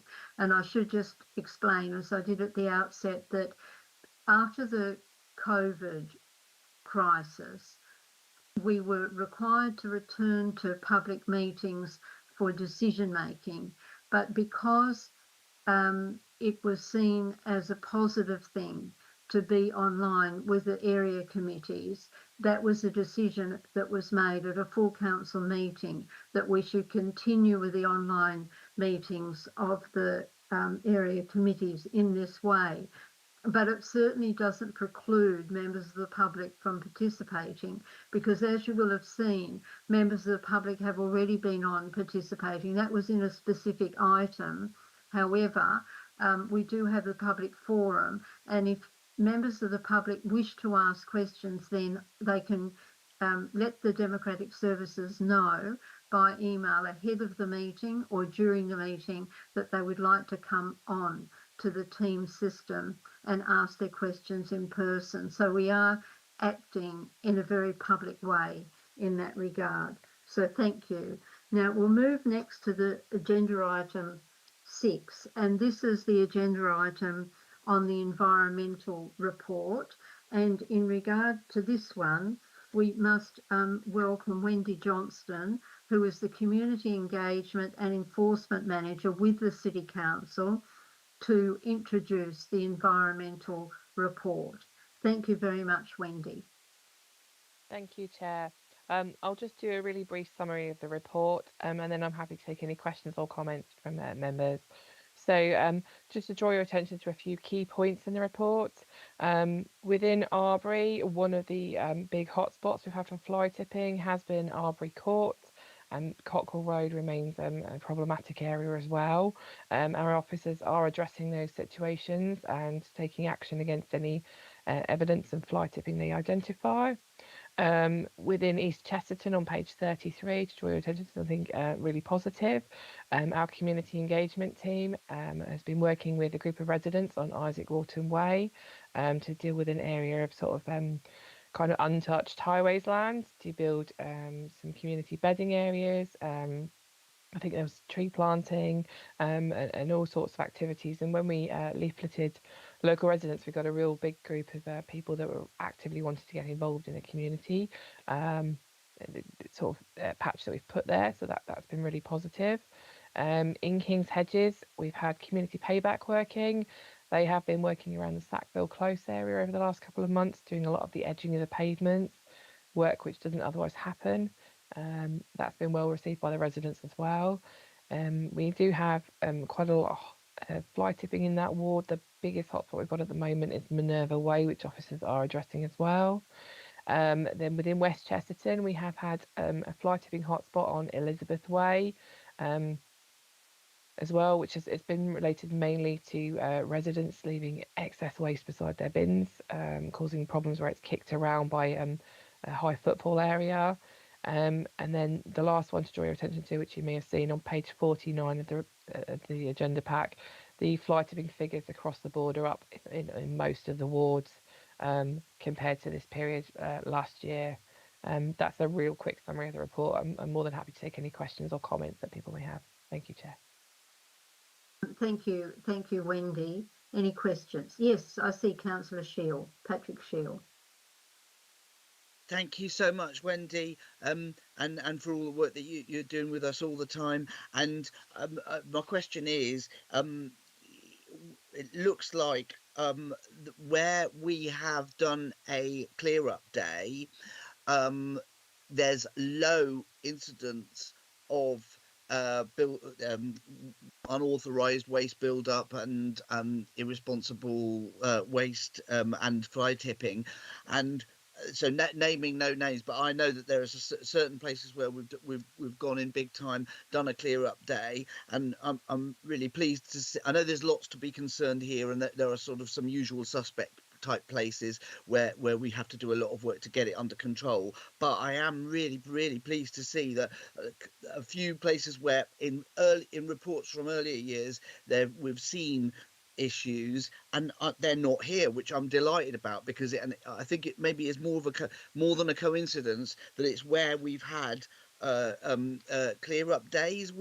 Is that true? And also, I suppose that's my first part of the question, and then the other part of the question is, if we go to places like Cockerell Road, for example, where there maybe is a continuing issue, are you getting the sense, and are your officers getting the sense, that in many cases it's people dumping who are not actually, they don't live in that area, but they see an opportunity to put a bunch of stuff next to those Chamberlains and then do a runner? And is there anything that we can do about that? Because I sort of feel a bit sorry for, I know, having spoken to a lot of the residents around there, they sort of feel a bit like this is not us, but you know, how can we show that this is not us? How can we show that? And it's a bit demoralizing. But anyway, on the yeah, like I say, on the positive side, correct me if I'm wrong, but I'm actually seeing a very nice lineup between where we've had clear up days and take take and bring takeaway days, and there no issues, which is fantastic. Or am I dreaming? Good. Thank you, Wendy. Yeah. So yeah, to come back on that one, it swings and roundabouts. I think with some of the cleanup days, yes, they do have a very positive effect for a short time afterwards. They can reduce the amount of fly tipping in the area, and sometimes it can have the opposite effect, and we to see a continuing level. I don't think there's one distinct pattern with the cleanup days. I mean, speaking of the cleanup days, we actually we'll be restarting our programme for 2023-24 on the 1st of April. That's our first one for this year, which is actually in Trumpington. Our first one for the north will be King's Hedges on the 8th or 9th of that Saturday of April, which will be around the Cratham Way to start with. And then we have a series of other ones coming through, which will be later summer time as well. In terms of sort of areas like Cockerell Road, it's very interesting because at Cockerell Road, we actually had a temporary redeployable CCTV camera up there for up to several weeks, and the fly tipping went away. There was no fly tipping. It was fantastic because our officers were really surprised. But the evidence we're finding is a mixture. It's not all external people from the area. It's not all the local residents. It appears to be a mixture of local residents not managing their waste properly, some people perhaps using an opportunistic chance to dump waste, and then other people even from like sort of further up the road coming down to use those areas to dispose of their waste. So we've kind of not got a one picture fits all, but we are dealing with each individual case. So if there's evidence of waste mismanagement, people will be dealt with accordingly in line with the enforcement policy, and that could be anything from education through to sort of a fixed penalty or prosecution, depending on what we're looking at, what we're dealing with, and what the situation is. I hope that kind of answers that question. Thanks, Wendy. Great, thanks. Thank you. Now I see that we've got 4 more questions. So if we'll have the 4 questions, oh no, there's 6. Well, let's have 6 questions and then we'll close this the discussion on the environmental report and move to the next item on the agenda. So could we have Councillor Bird and then Councillor Gawthorpe and then Councillor Collis, and if you'd ask your 3 questions seriatim, and then Wendy Johnson can come back on those 3 questions. They may be similar, you see, and you'll be able to make a note, Wendy, and then answer them. Right, so Councillor Bird, then Councillor Gawthorpe Wood, and then Councillor Collis. Thank you. Lovely. Thank you, Chair, and thank you, Wendy. Just a couple of things, Wendy. Needles. There's been more reports of needles on the bramble fields. That could be checked again. Also, on the refuge side of it, in 2 weeks on the running now, East Cheston have not had their food bins emptied. This is that trial thing with the small ones. And again on Friday they weren't emptied, and they haven't been back today. So I wondered if that could be checked up. And the last thing is, I've been trying for over a year now to get a bin near the towpath on Fen Road. We did have 2 bins. One bin was thrown in the river, the other one was set fire. And when I contacted officers about a year ago, we were told that you were looking at trying to get either a metal one, something that couldn't be vandalised.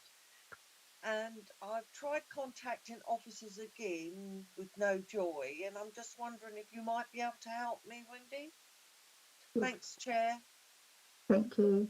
Over to Councillor Gawthorpe Wood. Well, as you probably, most of you will know, I live in Arbury, but I represent King's Hedges. And looking at the hotspot, the numbers as well as the locations, I think King's Hedges really does seem to have it has a lot of fly tipping.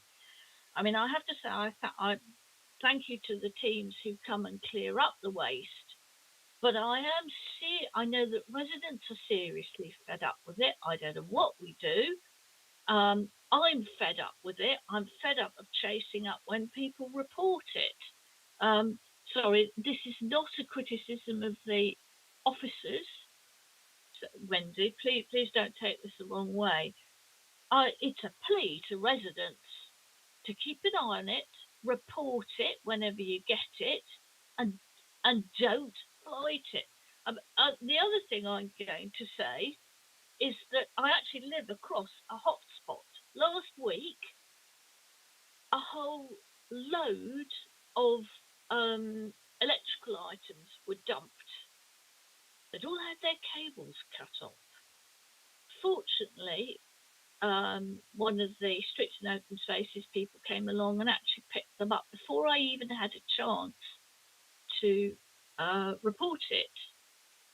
It may have been reported by one of my neighbours, but this is a sort of sheer frustration over this and a plea to residents not to fly tip. I think Alex will probably have something more purpose-based, what's the word, useful to say, but it is a plea, ongoing.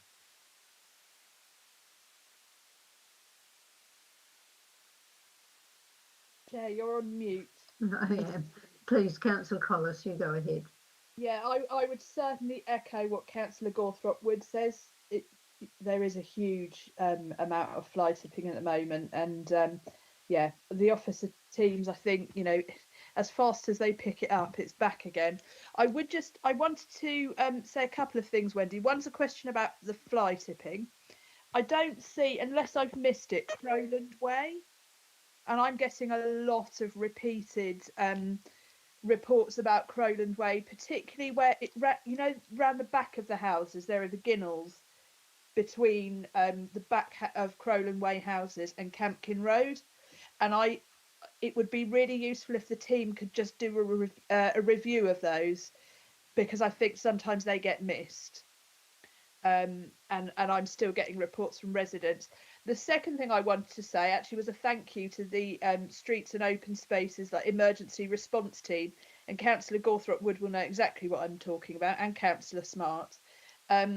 We were out in Atkins Close a couple of weeks ago, and we, like Councillor Bird, talking about lots of needles, we reported some needles on the stairs in Atkins Close. And how long was it, Councillor Gawthorpe Wood? 15 minutes from us reporting it, and they were there picking it up. So a thank you for that. Thanks, Chair. Good. Thanks, Councillor Collis. Why don't I, sorry, Wendy, I'll just bring in Mrs. Ruth Ewell, because her point, it relates to that which both Councillor Collis and Gawthorpe Wood have raised. So please go ahead, Ruth. I think actually, thank you, Chair, Councillor Bird and I are talking about the same missing bin. Oh, you can find the spot on, I think, on page 36 of your agenda, where there are 6 fly tipping incidents on what looks remarkably like the binless spot. I asked about a replacement bin on the 1st of September, so 2 area committees ago, and got the impression that something was going to happen quite quickly. As of 5:45 this evening, there is still no bin at the point where the Chisholm Trail meets the towpath that cut through from Fen Road. One of my neighbours has some sort of informal arrangement involving putting out bags, which I think the council collects. And we're all getting very fed up with the situation. The other day there was no rubbish bag, but there was a lovely little pile of doggy poo bags. So you've got the makings of a fly tip just by not having a bin. Please, please, can we have our bin back? Right, over to you, Wendy Johnson. Thanks, Mrs. Ewell. Thank you. So I'll come back on a few of those points. The needles in Bramblesfield, yes, I can ask the team to do a needle sweep. That's not a problem. I'll also speak to the refuge team about the food collections. I'm not quite sure how that works. That's not my area, but I can certainly forward on to the colleagues within the Greater Cambridge Shared Waste Service and find out what's going on and come back to you. As for the bins are not my area. They are a different team. However, when I go back to the office, I will certainly find out what's going on with this bin. Apologies, I don't believe I was at the area committee when it was previously mentioned, So I will follow up on that and come back to find out why there's not a bin there, and if there is any sort of operational issues as to getting that back in. And certainly I'll come back on that as an action point. I'll try and do that within the next sort of 7 to 10 days once I'm back in the office. Thank you. In terms of fly tipping, I think probably one thing I may have missed is saying is that we actually recognise there is kind of a lot of fly tipping going on in the north at the moment compared to the rest of the city. We've restructured our enforcement teams so that there is now more coverage of enforcement officers in the north. So we have one team that cover King's Hedges along that side of the city, and another that cover Arbury. So it's not the same people having to do the work. It was previously one person doing both wards. It's now 4 people across the 2 wards. So we've got a lot more people on the streets in the areas where they need to be, rather than anywhere else. I'll certainly pass on the thanks to them about the rapid response. And yeah, I think those are those points. Thank you, Chair. Thank you. Now we have Councillor Tatala, Councillor Todd Jones, and we were going to stop at that point, but Councillor Swift has put up his hand and hasn't raised any issues so far this evening. So if we'll have Councillor Tatala, Todd Jones, and then Swift. Thank you. Windy, I have seen your report where you mentioned that the fly tipping in Arbury area is worse. So and you also mentioned, the council is considering prosecution and so on and so forth. So my question is this: when you say in Arbury area this is extensive, are there any mental health issues or any kind of mental health issue that lead to a situation, or people, the same person is again and again doing the same act, whereby even if you give them some warning, they don't follow, and you're still investigating some of these? Are the same people? If they are the same people, do they have any underlying mental health concerns or issues? Or instead of prosecuting them, could we have do something else to support them? Some of them, if they have mental health issues, in my experience, even if you give them one punishment or one court order, they don't, perhaps when their mental health is in completely out of control, they may not necessarily know what they're doing. Would that end up they are repeating the same again? So what is what do you think? Are they the same people offending, like fly tipping again and again, or are different people in different area? Good. Thank Thanks, you. Councillor Tatala, Councillor Todd Jones, then Councillor Swift. Thank you, Chair. Wendy, it's good to see you. Thank you very much for the report. Just to point, I think you picked out nearly all the fly tipping areas that that the Arbury Council is aware of in the ward. There's a couple of areas which I would like to flag up where there have been recent problems. One is at the Carlton Way shops and the rear access in particular, which is off Perthway, but and it's partly to do with liaising and managing with the shop owners, or at least the management of that parade of shops. Mainly, I think the Tesco one stop that's the big problem, but there have been recent reports of a lot of littering, just general litter, some fly tipping, but general littering in the area, and it might be something that needs to be monitored. And there's been some issues, antisocial behaviour, which I know the team are also looking into. So it's possible we might want to liaise with Sarah Steggles and her team. That was one area. The other area, which I think is a bit of a tricky one because it's right on the boundary with South Cambs, and that's in Hazelwood Close, where some fantastic work was done by the team to close off a boundary ditch, which was always a terrible hot spot for fly tipping. But I think just across the boundary, probably just in South Cambs, there's a sort of bollarded road. Its access is restricted by some bollards, but there's often fly tipping that's kind of in a mixture of in Arbury and South Cambs, it's the Kings Meadows estate. And I don't know what kind of liaison you do with the sort of your the equivalent team in South Cambs, but that's an area that's been flagged up as a bit of a problem still. And the other point is there's a clothing bank at the Bermuda Flats, which you've got on your map as a fly tipping hotspot. But I think there's been a commitment that's attracted a lot of fly tipping around that clothing bank.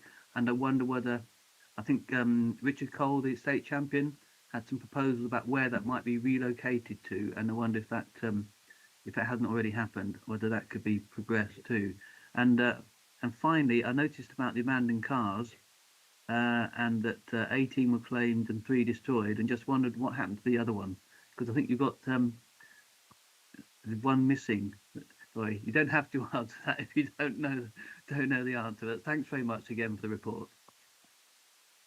Thank you. And now Richard, Councillor Swift. Hello, this is for Wendy. I wonder if you could direct me in the right where to go for some paint has been spilt in opposite Cheston Community College outside number 30 Gilbert Road, and I've scraped the oil paint off the a whole tin of oil paint was splashed, and all the kids have walked miles around white oil paint over all the paving slabs. What's the best thing to do about? Is there any sort of, I don't know, industrial thing that can go and clean some of it up? We've taken the paint off the grass verge and put it in a wheelbarrow, and I'm decanting that into the black bin a little bit at a time. But who should I contact to try and sort that out? Thank you. Thanks, Wendy. Thank you, Chair. So I'll just come back on a few of those points. So in terms of people that are repeat offenders committing fly tipping, most people we deal with are actually first-time offenders. We don't get often get a lot of repeat offenders, which is positive to know. We hope that whatever penalty they have is working, or education they receive is working to help them direct their waste appropriately. Where people do have mitigating situations, so where there may be mental health issues or learning difficulties or anything that we need to be aware of when we're dealing with people. Obviously, when we find rubbish, we don't know anything about people. All we know is perhaps their name and address. We always write to people or we'll question them before we make any decisions about what course of action is appropriate. And as part of that investigation in finding out why rubbish was dumped there, if people present to us reasons we need to consider, we'll then look at those on a case-by-case basis and take the appropriate action, and that is in line with the council's enforcement policy. So it's not a black and white, everyone gets a fixed penalty, everyone gets prosecution. It really does depend on what we're looking at in terms of evidence, the person's culpability, the person's ability to understand what they've done wrong as well. So it very much is a case-by-case basis, and we do understand that not everyone perhaps understands fly tipping is wrong and understands what they should be doing with their waste, especially if they're people moving into a property, first time they might be in a property where they're actually having to manage their waste if they come from all sorts of different backgrounds, really. So yeah, please rest assured that we don't treat everyone exactly the same. We do consider individual mitigating circumstances and address those as the most appropriate time.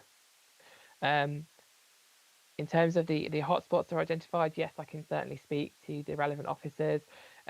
With the ones that cross South Cambs, we have a really good working relationship with the South Cambs enforcement officers, so we can speak to them about the best way to investigate that and enforce against that sort of rubbish. And I'll speak to Richard about the clothing bank if that's not already gone. In terms of the missing abandoned vehicle, it's very likely that's an ongoing investigation, which is probably why it hasn't been included there, or someone's maths is not very great, I'm afraid. In terms of the paint that's been spilled, I think Councillor Collis has highlighted in the chat that we do have an operations team that can obviously come out and deal with spillages. What I'll do after the meeting is I'll forward an email on to the operations team leader that covers that area and ask them to have a look at that tomorrow if possible, to see what they can actually do to tidy up the situation. I think that's all of the points. Good. Thanks so much. So we'll conclude that item with a thank you to Wendy Johnson, and with some hope that the fly tipping will improve, because the photographs do show that it's rather extensive. I think that the photographs actually are taken in a very interesting way. Some of them look like modern art to a certain extent, but of course we'd prefer to get our modern art in another way. But thank you so much, Wendy Johnson, thank you. And so now we move to the next item on the agenda, which is item 7, which is the open forum. And we have 3 questions so far here. A question from Kay Harris, and am I correct to Mrs. Steed that Kay Harris is or isn't present? I think she's not present. So I'll ask the question for the open forum. This is from Kay Harris on behalf of the Campkin Residents Association, and it's on the condition of road surfaces.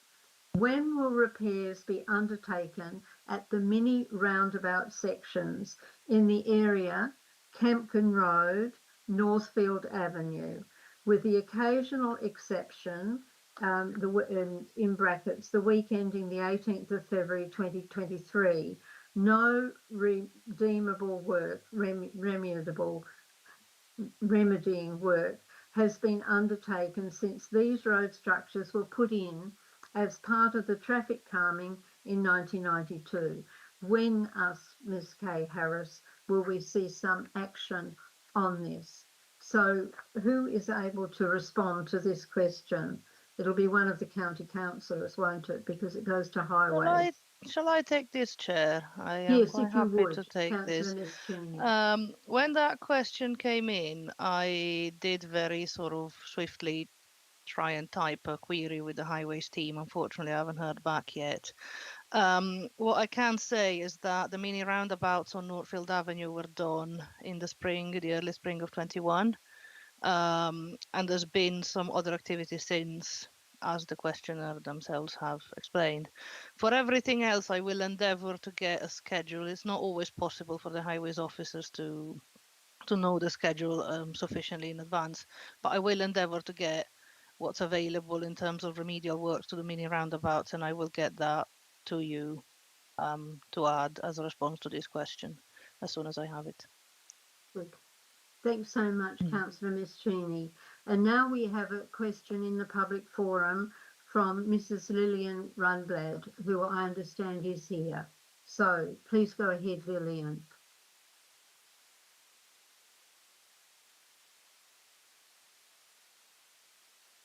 She was here. Well, while we're waiting for Mrs. Rundblad, I'll ask a question that's in the chat, that's coming in the chat. Is there any point in the proposed chicane in Fen Road, which a few neighbouring properties but nobody else affected and have recently been consulted about? In current conditions, it is a bad idea and a waste of money. The very small minority of people who still occasionally speed dangerously over the new 20 miles per hour limit would regard the chicane as a challenge rather than a restraint. There is already plenty of restraint because of the chicane near the level crossing and the cars parked much of the way along the road.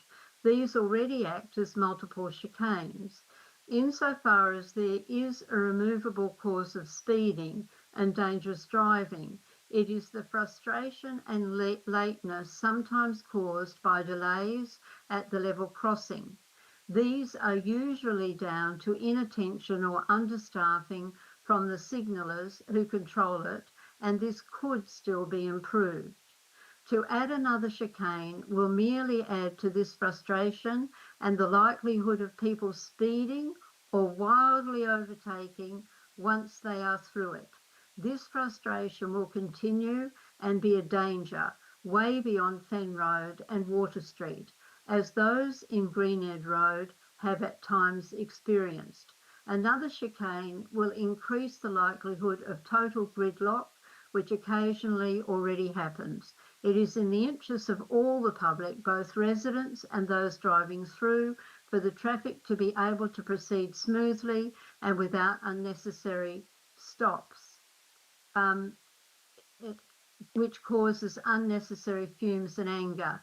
The chicane also has problems in restricting cyclist movement and for nearby residents with extra banging from trucks and buses going over the wider and more effective speed humps proposed. Just while I'll pause there for a minute, while I think this one will come to Councillor Machini, and perhaps Councillor Bird may have something to say also. I know that area is of concern to her, yes, but I see that there are other hands up, and it may be that people are asking to have a short break before we continue with the agenda. So would people prefer to have a short break, or would we prefer to continue? Please put up your hands, all those who want to have a short break, and put them down if you don't.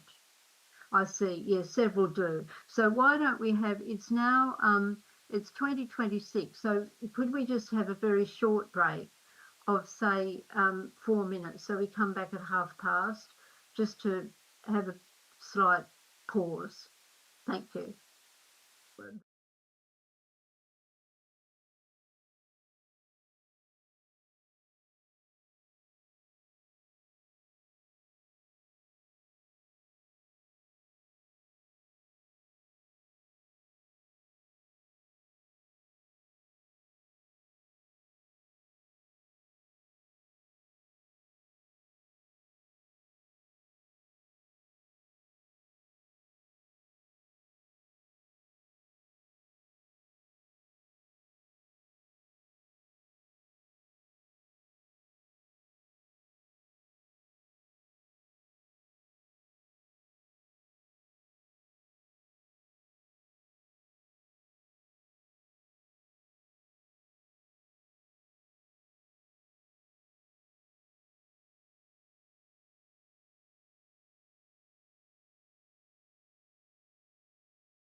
Okay, Chair, we're now live again. Thank you.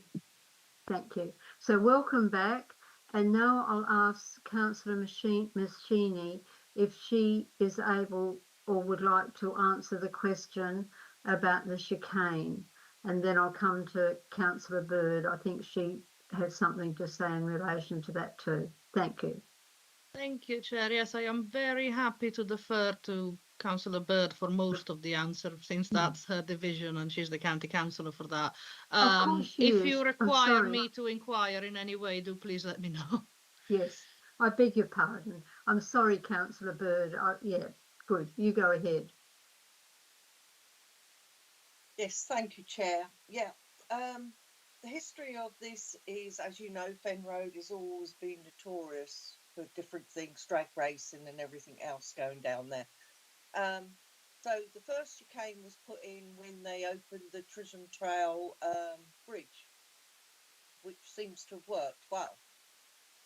I know some people are against it, some people are for it. Then we were asked if we could put in another one further down Fen Road near Water Street, so where that bend starts, just before the bend starts there, to try and slow down some of the traffic there. So we had a consultation done, all went through, everybody who filled the consultation, the area where it would affect, not the other area where the railway crossing is, because it wasn't going to be down there, it was going to be further at the start of Fen Road. And it seemed to go well, everyone was happy with the design. And now I've got people further along Fen Road who are not happy about it. But I think we have to take into account as well some of the residents that actually live near Fallowfields and that area when they're trying to get out. So hence that's why this scheme was put forward. I hope that helps. Yes, thank you, Councillor Bird. If I need to come back, I'll come back. Thank you. Ruth Ewell, I think is your comment on this same point? I didn't know, because I don't live near enough to be consulted, about proposals for a second chicane. As far as I can see, the first chicane is not slowing traffic. It is a source of danger.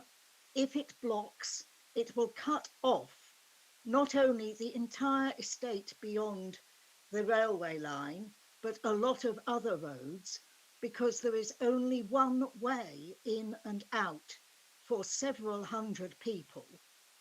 A further chicane will affect us because we have no other way of getting out into Chesterton than to go down Water Lane. We are stuck. We are dependent on a clear run. We were not consulted about the first chicane. And as I say, this is the first I've heard of the second one. So please consult a wider area. Think about what it does. Think about the dangers of restricting the traffic. I know there are air ambulances, but is there an air fire brigade? May I come back on that, Jocelyn? Yeah, please do. Sorry, Councillor Scott. Okay. Because this new chicane that's going to be put in was down, like I said, further down from you, Ruth. That's why the residents of all the Fen Road area, Water Street, Fallowfields, and all along to the corner of Green End Road, Water Lane. They were all had the consultation done. Where you are, I understand what you're saying. It's the main problem down your end, Ruth, is the bridge and the crossing. We need something done with the crossing to help residents down that area to stop a lot of the traffic, because people get annoyed because they have to wait so long for the railway crossing to open again. So it's causing a lot of problems. And we're trying to do different areas of Fen Road, trying to make it safer for residents. We're also going to have a cycle lane, which is important as well down there. So I'm happy to talk to you. Yes, away Some from- Bright Spark has put a shared use sign on the houses side of the chicane for the Chisholm Trail. This means cyclists are coming down from Mossbank and, not unreasonably, because it is signed as a joint use path, are coming up in front of the houses before turning left down to the riverbank. And that, I think, was not the original intention. It needs the same sign that there is at Water Lane and Water Street, saying cycle path crossing or something like that. It's not a cycle path. There's going to be an accident. I'm sorry. I hope I'm wrong, but I think we are asking for trouble. And our end of Fen Road is going to be affected by another chicane because we've got no other way of getting out of Fen Road. Right. Well, now I know that Councillor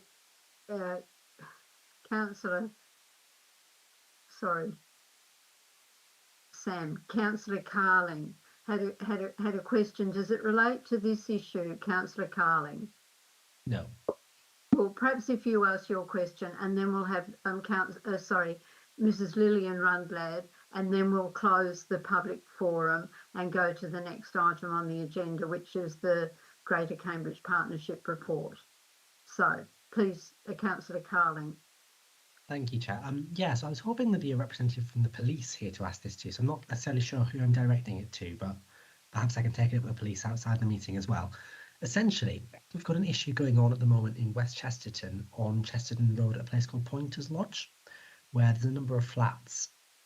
And to get there, you come off Chesterton Road essentially, and you go kind of, it's almost like the building's almost L-shaped, but you're facing kind of the front bit of it. So you have to kind of walk through it and then turn left, and there's an enclosed area to get to the entrance. And it's becoming kind of a hotspot for people to go and take drugs. And it's causing a lot of distress for the residents because kind of on a very, very regular basis, they're just having to walk past people kind of injecting things just when they're trying to go home. And it's really intimidating for them. And I'm just kind of wondering what we can do about that essentially, because they're having real trouble trying to sort it out. I suppose, I mean, it is a matter for the police, isn't it, that we really need to raise it with the police. Now, I can see somebody with their hand up. Is this in response to this? Sorry. No. So I think let's take that on board, that there's a drug problem. It's happened in other areas too. And I think that the police will be coming to the next local liaison forum, which will of course be after May, I think, so that we need to deal with it before then. But unless anybody else on the call has a suggestion as to how to deal with it, I think we need to raise it with the police. So Lillian Rundblad, are you able to speak now? Has your microphone problem corrected itself? No, I think it hasn't. She's calling me, so I think it hasn't.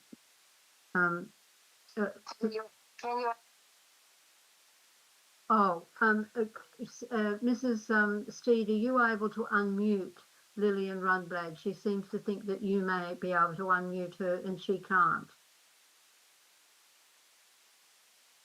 Chair, I can't unmute. I think the only suggestion would be to leave the meeting and come back in.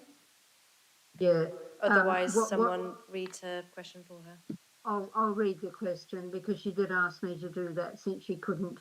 So I'll read the question. I'm reading the question from Mrs. Lillian Rundblad, which is in fact an announcement about Histon Road area Residents Association grants. The book, A Community Remembers Histon Road, the book project, and its authors have decided to create a fund by donating any income from the book sales. The book is very worthwhile buying if people wish to read about the history of Histon Road through oral history. We are awarding grants to community projects specifically in the area around Histon Road covered in the book. We are looking for projects which require funding in the region of £300 to £500. We would expect a breakdown of how the money will be spent and a report when the project is completed. Please email contact at Histon Road Memories, all one word, .uk for an application form. That's contact at histonroadmemories.uk. You will need to provide a detailed plan for a community project. So far, grants have been awarded to Richmond Road Residents Association, that's RRRA, who work with the Arbury Community Centre in providing breakfasts to those in need. Also to the North Cambridge Community Partnership, the NCCP, for their reading club, each £500. Richmond Road Residents Association says, we are proposing to use the monies to provide further funds for the good work of the Aikman Street Community Centre, warm spaces, and to help fund breakfasts and meals for those in need.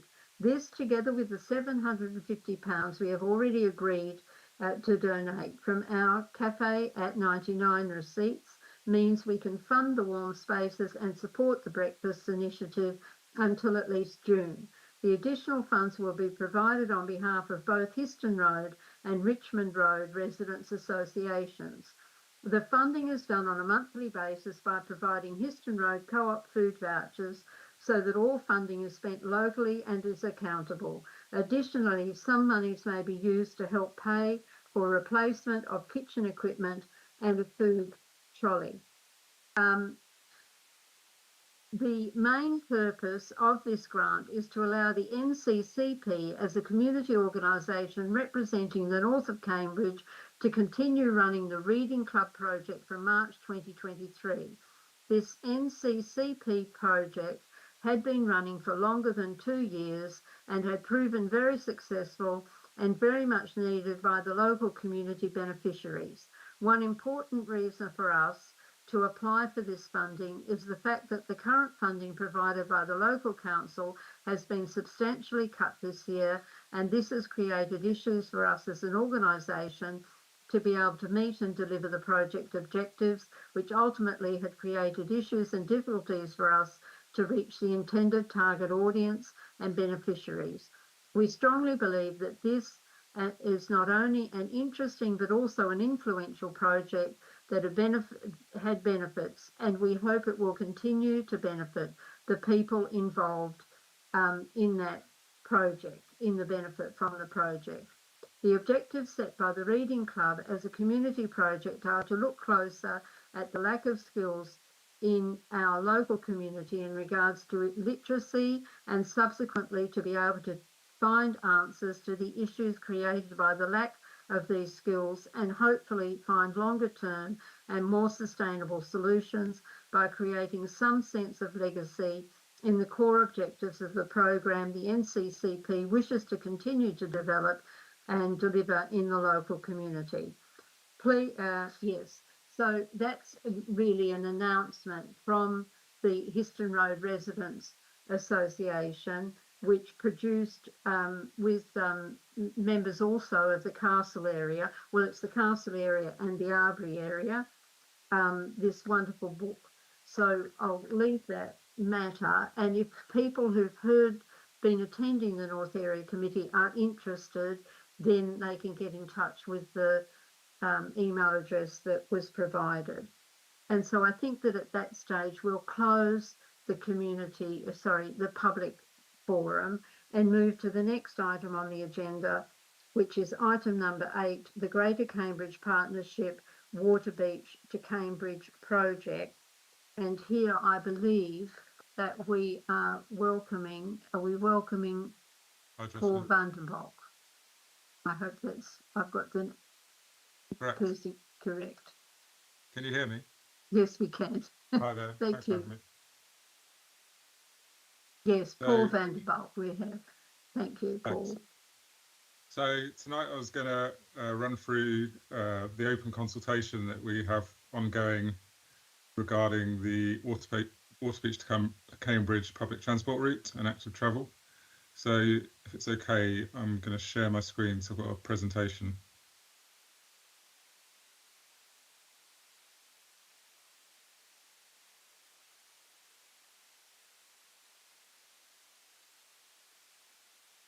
That come through? Yes. It's on screen. Yes, we can see it. Okay, great. So so I'm going to run through the presentation because it kind of gives a little bit of a background to the project in a bit of a chronological order.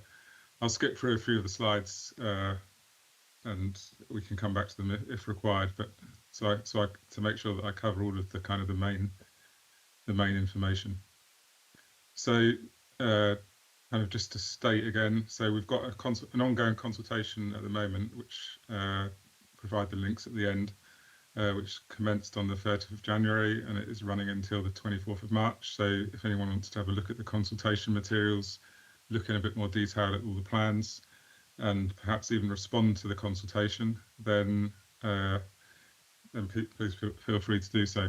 And it closes on the 24th of March, so there's plenty of time to go through that material. And I think we've got one more event at Milton, which I'll show at the end as well when the dates are. Right. So in terms of the consultation, we're asking for views on two projects, two linked projects, I should say. So one of those is the options for Waterbeach to Cambridge busway and associated active travel improvements. And alongside that, we're looking at options for a new park and ride site near to Waterbeach that kind of links with that busway proposal. So just this got a context map for those that we're speaking to that kind of don't know the area particularly well. But I guess the important thing to note on the map is the new town at Waterbeach, and I think this map does well to show the size of that new town. And just to put things in perspective, kind of we're anticipating that eventually, when it's fully built out, which will be a good number of years, that new town will likely have a population that's greater than other towns or cities such as Ely and towns such as St Neots. So there's a lot of people that will potentially be living in this area in the future. So the aim of the project is obviously to provide that busway. So we're looking at providing better public transport links and getting them in place before the main development occurs at the new town, to give people options, options to start using public transport rather than coming to a town that has nothing, has poor transport connections.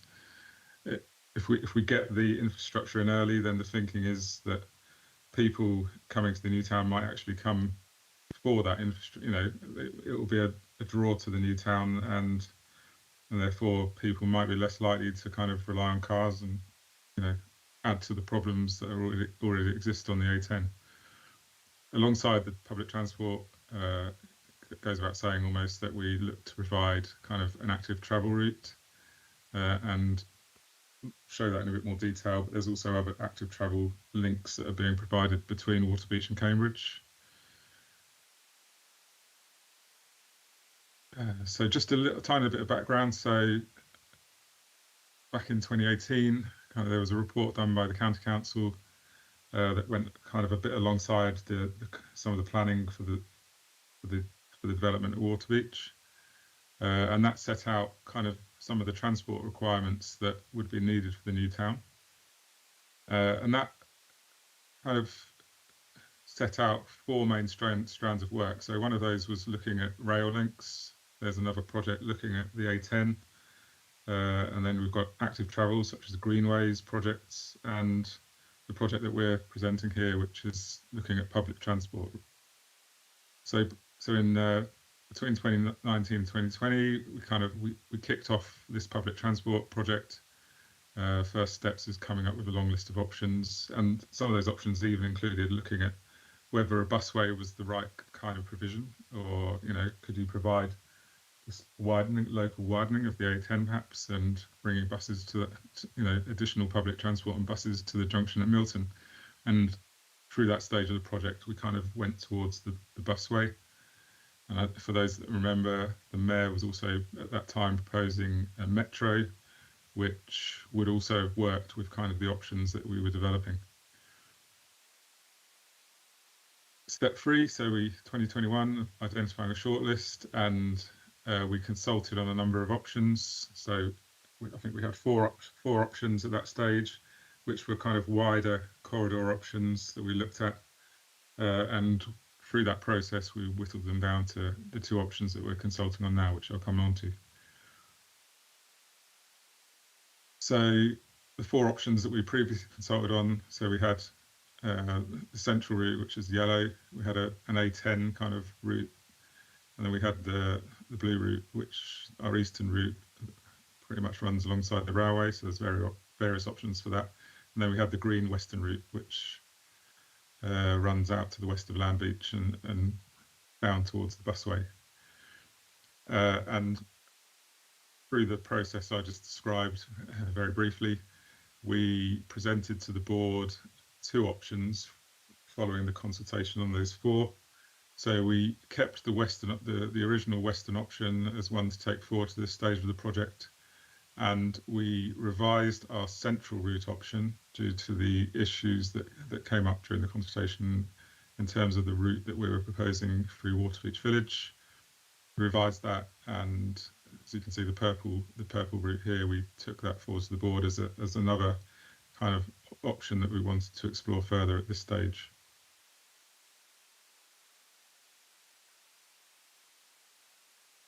So the 2 options. So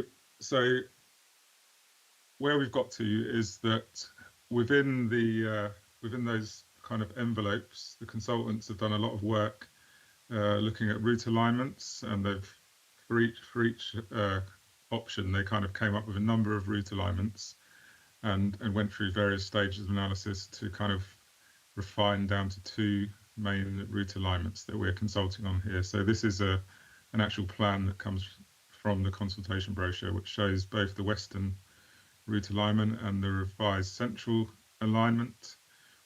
And as you can see, both link with the existing Cambridgeshire guided busway. They head kind of in the northerly direction up to Butt Lane / Milton Road, depending on where you cross it. The western option slightly further to the west. The revised central option kind of links with Butt Lane fairly near to the warehouses site that is currently there. The revised central route then traverses along Butt Lane, which we propose to widen the active travel infrastructure, the footpath / cycle path along there to a 3-metre wide path. Links with Milton Park and Ride, and then heads up north through Land Beach. So this little strip here is also Land Beach. So we kind of say it passes through Land Beach. There's possibility for a couple of stops in Land Beach, one to the south, and one sort of midway up through Land Beach. At this point here, we then swing eastwards, cross the A10 via a roundabout, yet to be designed, but that roundabout is also the planned southern access roundabout for the new town. So we'll be working with the Urban Civic and the developers in terms of how we design that actual roundabout. And then we've shown indicatively that kind of the route through the new town, but that kind of all needs to be worked out with the developer. And the ultimate destination to the east is the planned relocated station in Waterbeach. And then obviously there's links up towards Cambridge Research Park and the A10 to the north. Excuse me. The western option passes to the west of all of the fruit farms, to the west of Land Beach. Kind of there's a limited option here for a potential stop, but it's a little way outside of Land Beach. And then also swings across to the east and crosses the A10 at the same location. And then you'll see on the map, we've also indicated on this map where the park and ride options are. So we've got park and ride site A, which is to the north of the new town. The advantage of this one is that it picks up traffic early on the A10 before the traffic gets to the kind of what will be in the future a slightly busier Waterbeach area when the new town is fully built. One of the disadvantages is right next to Denny Abbey, so there's obviously some heritage constraints that we need to discuss and take account of. And then option B kind kind of sits in the small bit of land between Green End, the A10, near to where Emmaus is, for those that know the area. And then option C, a little bit further south. Option C links much better with the kind of the busway proposals and with the proposed Mere Way that Urban and Civic, the developer of the new town, are going to be building. And it's also closer to Waterwich Village, so people from Waterwich Village can access it. The downside is that the traffic will have to pass through the Waterwich area to get to that park and ride site. So the traffic will potentially have to pass through kind of a more congested area before it gets there. And there's also some potential issues with kind of the land is a bit low lying there, so within the flood zone. So we'll need to do a bit more work in terms of looking at those kind of issues.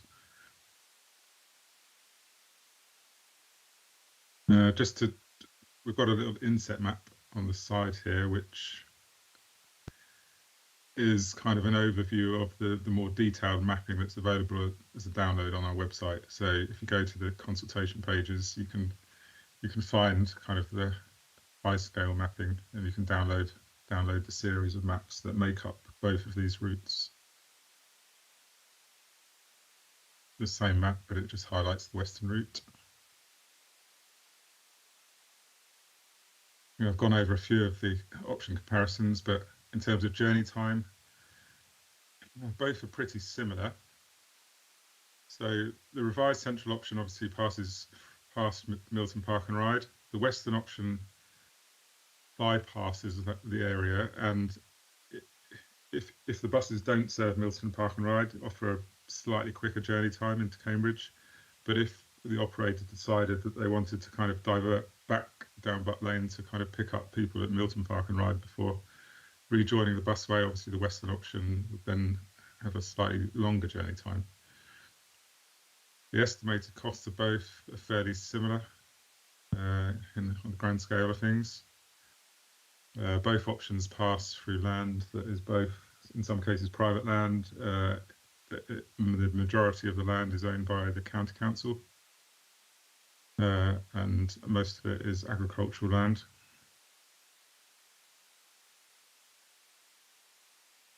Covered the connectivity. So the western option, obviously less connectivity with existing villages and the park and ride, but potentially a faster route down from Waterbeach New Town. That central route option offers better connectivity, but slightly bigger impact on land beach and slightly longer journey time. In terms of kind of modal shift, so we're saying that both options are predicted to lead to a reduction of approximately 2,200 people trips by car, and that's kind of projected for 2041, when Waterbeach New Town is anticipated to be approximately half complete. And then the active travel figures there say that the likely increase in active travel users also when kind of significant build out of the new town has occurred, is looking at about 1,200 to 1,500 trips depending on the option. And the revised central option, slightly higher trips because of the fact that it passes closer to Waterbeach Village and closer to Milton and also through Land Beach. So kind of, as I said earlier, slightly better linkage and perhaps more accessible. In terms of what it might look like, we're proposing, so it's slightly different to the current guided bus. We're still proposing to have a guided busway, but rather than little wheels guiding the bus, it will be optical guidance, which is the artist's impression here is demonstrating that by the dashes down the centre of the lanes. Then we propose to have a fairly wide verge of 2.5 metres before we get to the maintenance track, which will double up as a active travel, walking, cycling route. And we're looking at a minimum of 3 metres for that. We've got this image shows 3 metres. In some cases, on the detailed plans, you might see areas up to 5 metres where we consider that we want a segregated route, but that's very much open for discussion during this consultation period. We've got a visual showing what Butt Lane might look like near the current Milton Park and Ride. So again, we've got the verge separated, shared use path, 3 meters, and we'll need to purchase a bit of land to the southern side of Butt Lane to enable us to build that. And by the way, this image comes from a short video fly-through that we've created, which is you can also find on the consultation page. So coming on to the park and ride, so we've got in a bit more detail option A. You can see up just to the north of the Cambridge Research Park. We'd need to serve it probably with a new roundabout or some form of new access just to the north of the Research Park roundabout. Option B, we probably need to do a major upgrade of Green End A10 junction to enable access into it. And in fact, in my opinion, kind of the access arrangements for site B, probably one of the more difficult, although the actual location, seems to be okay. We really don't have a favourite location yet for the park and ride. We've still got quite a lot of work, technical work to do and modelling in order to compare the 3 options. But we kind of wanted to put the options out to public consultation to see what the public thought at this stage, rather than kind of wait until we've done more technical work. And these maps are shown also in the consultation brochure. They show some of the options that we consider for access. So, for example, Park and Ride A, and I mentioned the new roundabout, but buses could also access Park and Ride A through the new town. For option B, we've said the main access for cars will be off Green End, but buses we could create a little spur road down to the kind of southern access into the new town and link to the busway. Option C could either be accessed via the new southern roundabout for the new town, or we could create a crossroads at Denny End Road, which is currently obviously a T-junction, and create access options via that route. And then, as part of the consultation, we're also looking at what facilities could be provided at the park and ride. And there's just an open question in terms of what people consider important. So in terms of next steps, so as I mentioned, the consultation closes mid-March or late in March. We need to then analyse all the consultation responses, and we need to take then the outline business case for the scheme to the GCP Executive Board with a recommendation of a preferred route and a preferred park and ride option, either to June or the October board, depending on resources and whether we can get the consultation analysed in time. Following that, we need to do environmental impact assessment and the related consultation on that. And then, like the other busways, we will be looking to submit a Transport and Works Act order, following the full business case in roughly 2024-25. And we've put here we aim to start construction around 25-26, but I think what that really means is the construction process, which would also involve kind of a procurement of contractor and those kind of things, which can actually take quite a long time. So the whole process of getting to construction, we're aiming to kind of start in 25-26, all going well with all of the other phases of work. And that's it. Thank you very much. Happy to take any questions. Yes, thank you very much, Paul van der Balk. Thank you. Any questions? Yes, I see. I'll just get my system up so I know who goes first. First cab off the rank, Councillor Martin Smart, then Councillor Richard Smith, and then Sarah Steed, Mrs. Sarah Steed, the organiser. So, Councillor Martin Smart, thank you. Hey, Paul, thanks very much for the presentation. It's great.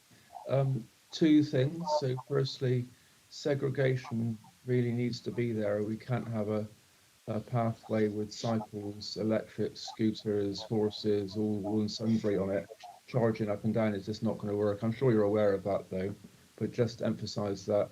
And my second thing is, can you provide some reassurance on those white lines that guide the bus? So, for example, if they get worn away or covered with something, or if militia see someone paints the lines going to the side or something, the bus isn't going to crash, is it? There is going to be some sort of fail-safe mechanism. Yeah, there would be, and at the moment we would anticipate that a driver would be driving, like the current guided busway, the driver is kind of in charge of the vehicle. Yeah, with all due respect, though, a driver is great, but I mean, the tracks that guide the wheels is probably a safer option. You can't rely on a driver to always be 100% on the ball. So the optical guidance is a system that is in use in other parts of Europe, and with my project team isn't specifically looking at this, but there is a project team within the GCP that is looking at optical guidance and the issues with it, and taking the example taking examples in Europe, and they're also testing the optical guidance systems at a slightly higher speed than they're currently used in Europe. So the process of testing is kind of being undertaken, and you would need to satisfy, a lot of criteria that the technology is safe to use before you put it into action. So yeah, that work is happening, and you would need a reassurance that that it's safe before you were able to implement it. Thank you. Councillor Swift, did you had a yes, question? please. Yeah. Yes, please. Hi, Paul. Hi. I've got a few questions. Did you say that the Waterbeach New Town is going to be bigger population than Ely? Well, we consider that if you just do the multiplication of like 11,000 new homes, oh my God. By 2.5 people or whatever the multiplier is, you get a population that's over 20,000. Oh my God! Right, okay, that's the first. Then I just wondered why there's a new park and ride is so far out rather than just making the existing one bigger. Is it because of the waste disposal area, or gas coming up from the years of that sort of thing? And then the final thing is whether it's possible to at the Butt Lane Park and Ride to have sort of free bicycles to cycle into the city centre as part of the active travel scheme. Thank you. So with regard to the Milton Park and Ride, so the issue that we have looked at is the fact that it doesn't attract users from the A10, because by the time they've got to Milton, they just carry on into Cambridge, and that's what our kind of research and modelling has shown.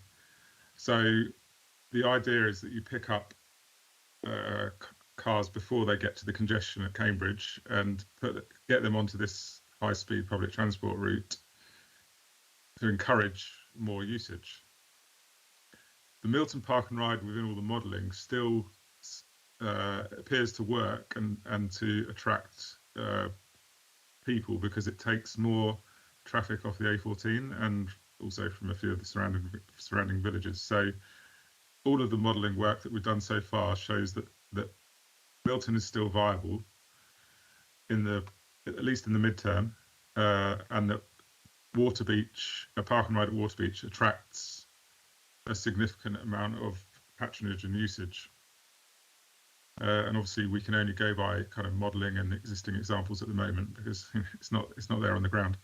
But the kind of the answers that are coming out are fairly positive, especially when you consider kind of the new town, the growth,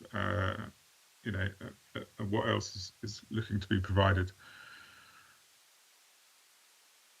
The next question was about Milton, and was it by I just wondered parking? if you could have bicycles that you could just park your car and then cycle into the city centre 2 miles down the road, sort of thing, as part of the active travel agenda. So I mean, that idea has come up not just through the consultation, but also from my consultants who say that another reason why Milton is potentially important is park and cycle. It's a good location for parking and cycling, and so yes, we could look at that. Whether it is directly funded through this particular project or another project, I'm a little bit unsure, but it's something that can definitely be, I think, should be looked at. Excellent. Thanks very much, Paul. Good.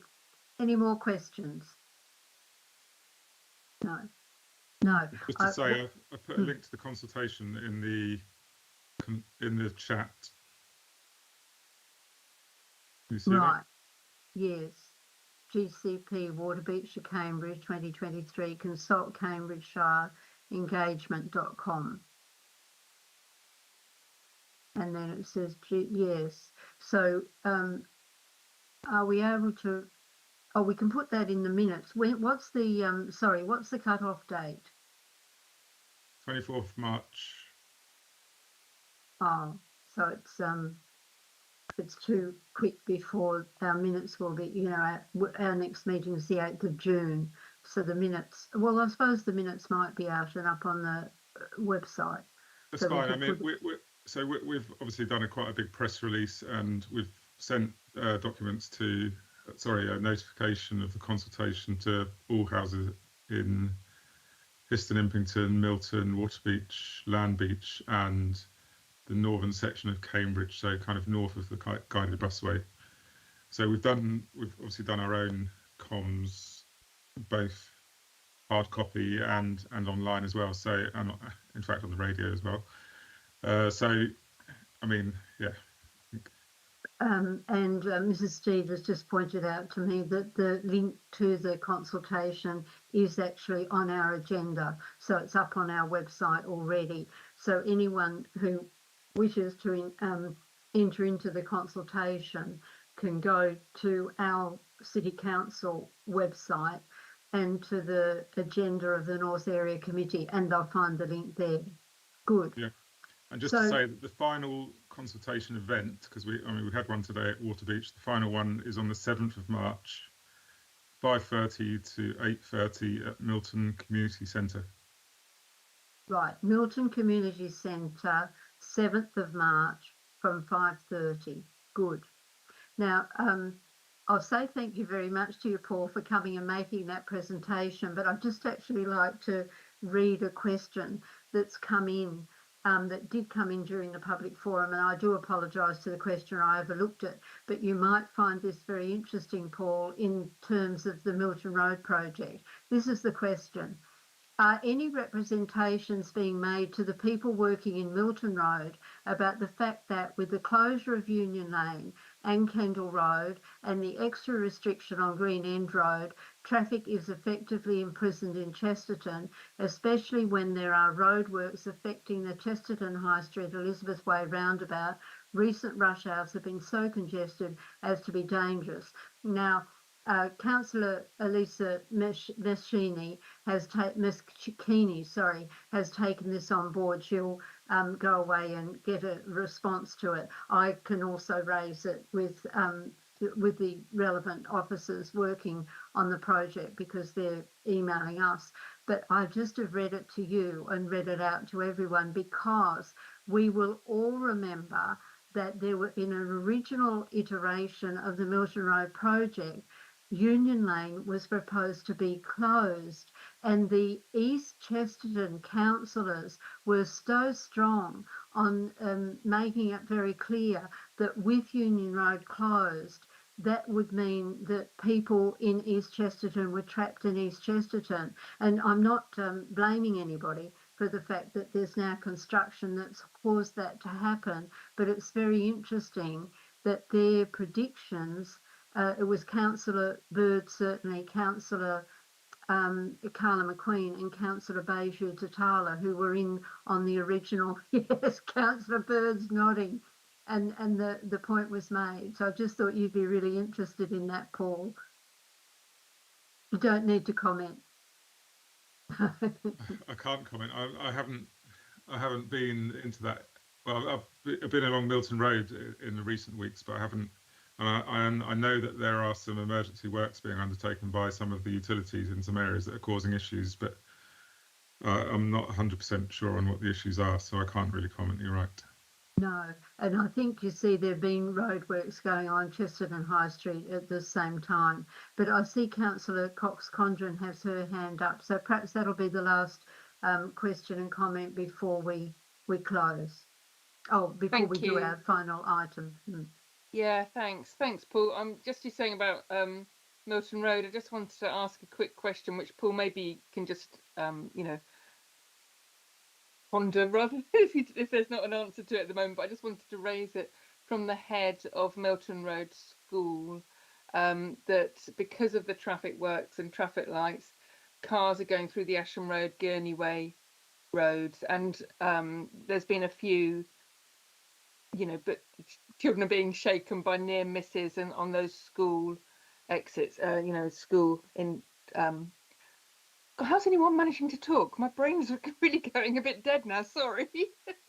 But school times when it's all busy, and it's very busy there with the children and the cars are going through. So I don't know if there's anything that we could do, please. I suggest you raise it directly with Thomas, who's the project manager, because then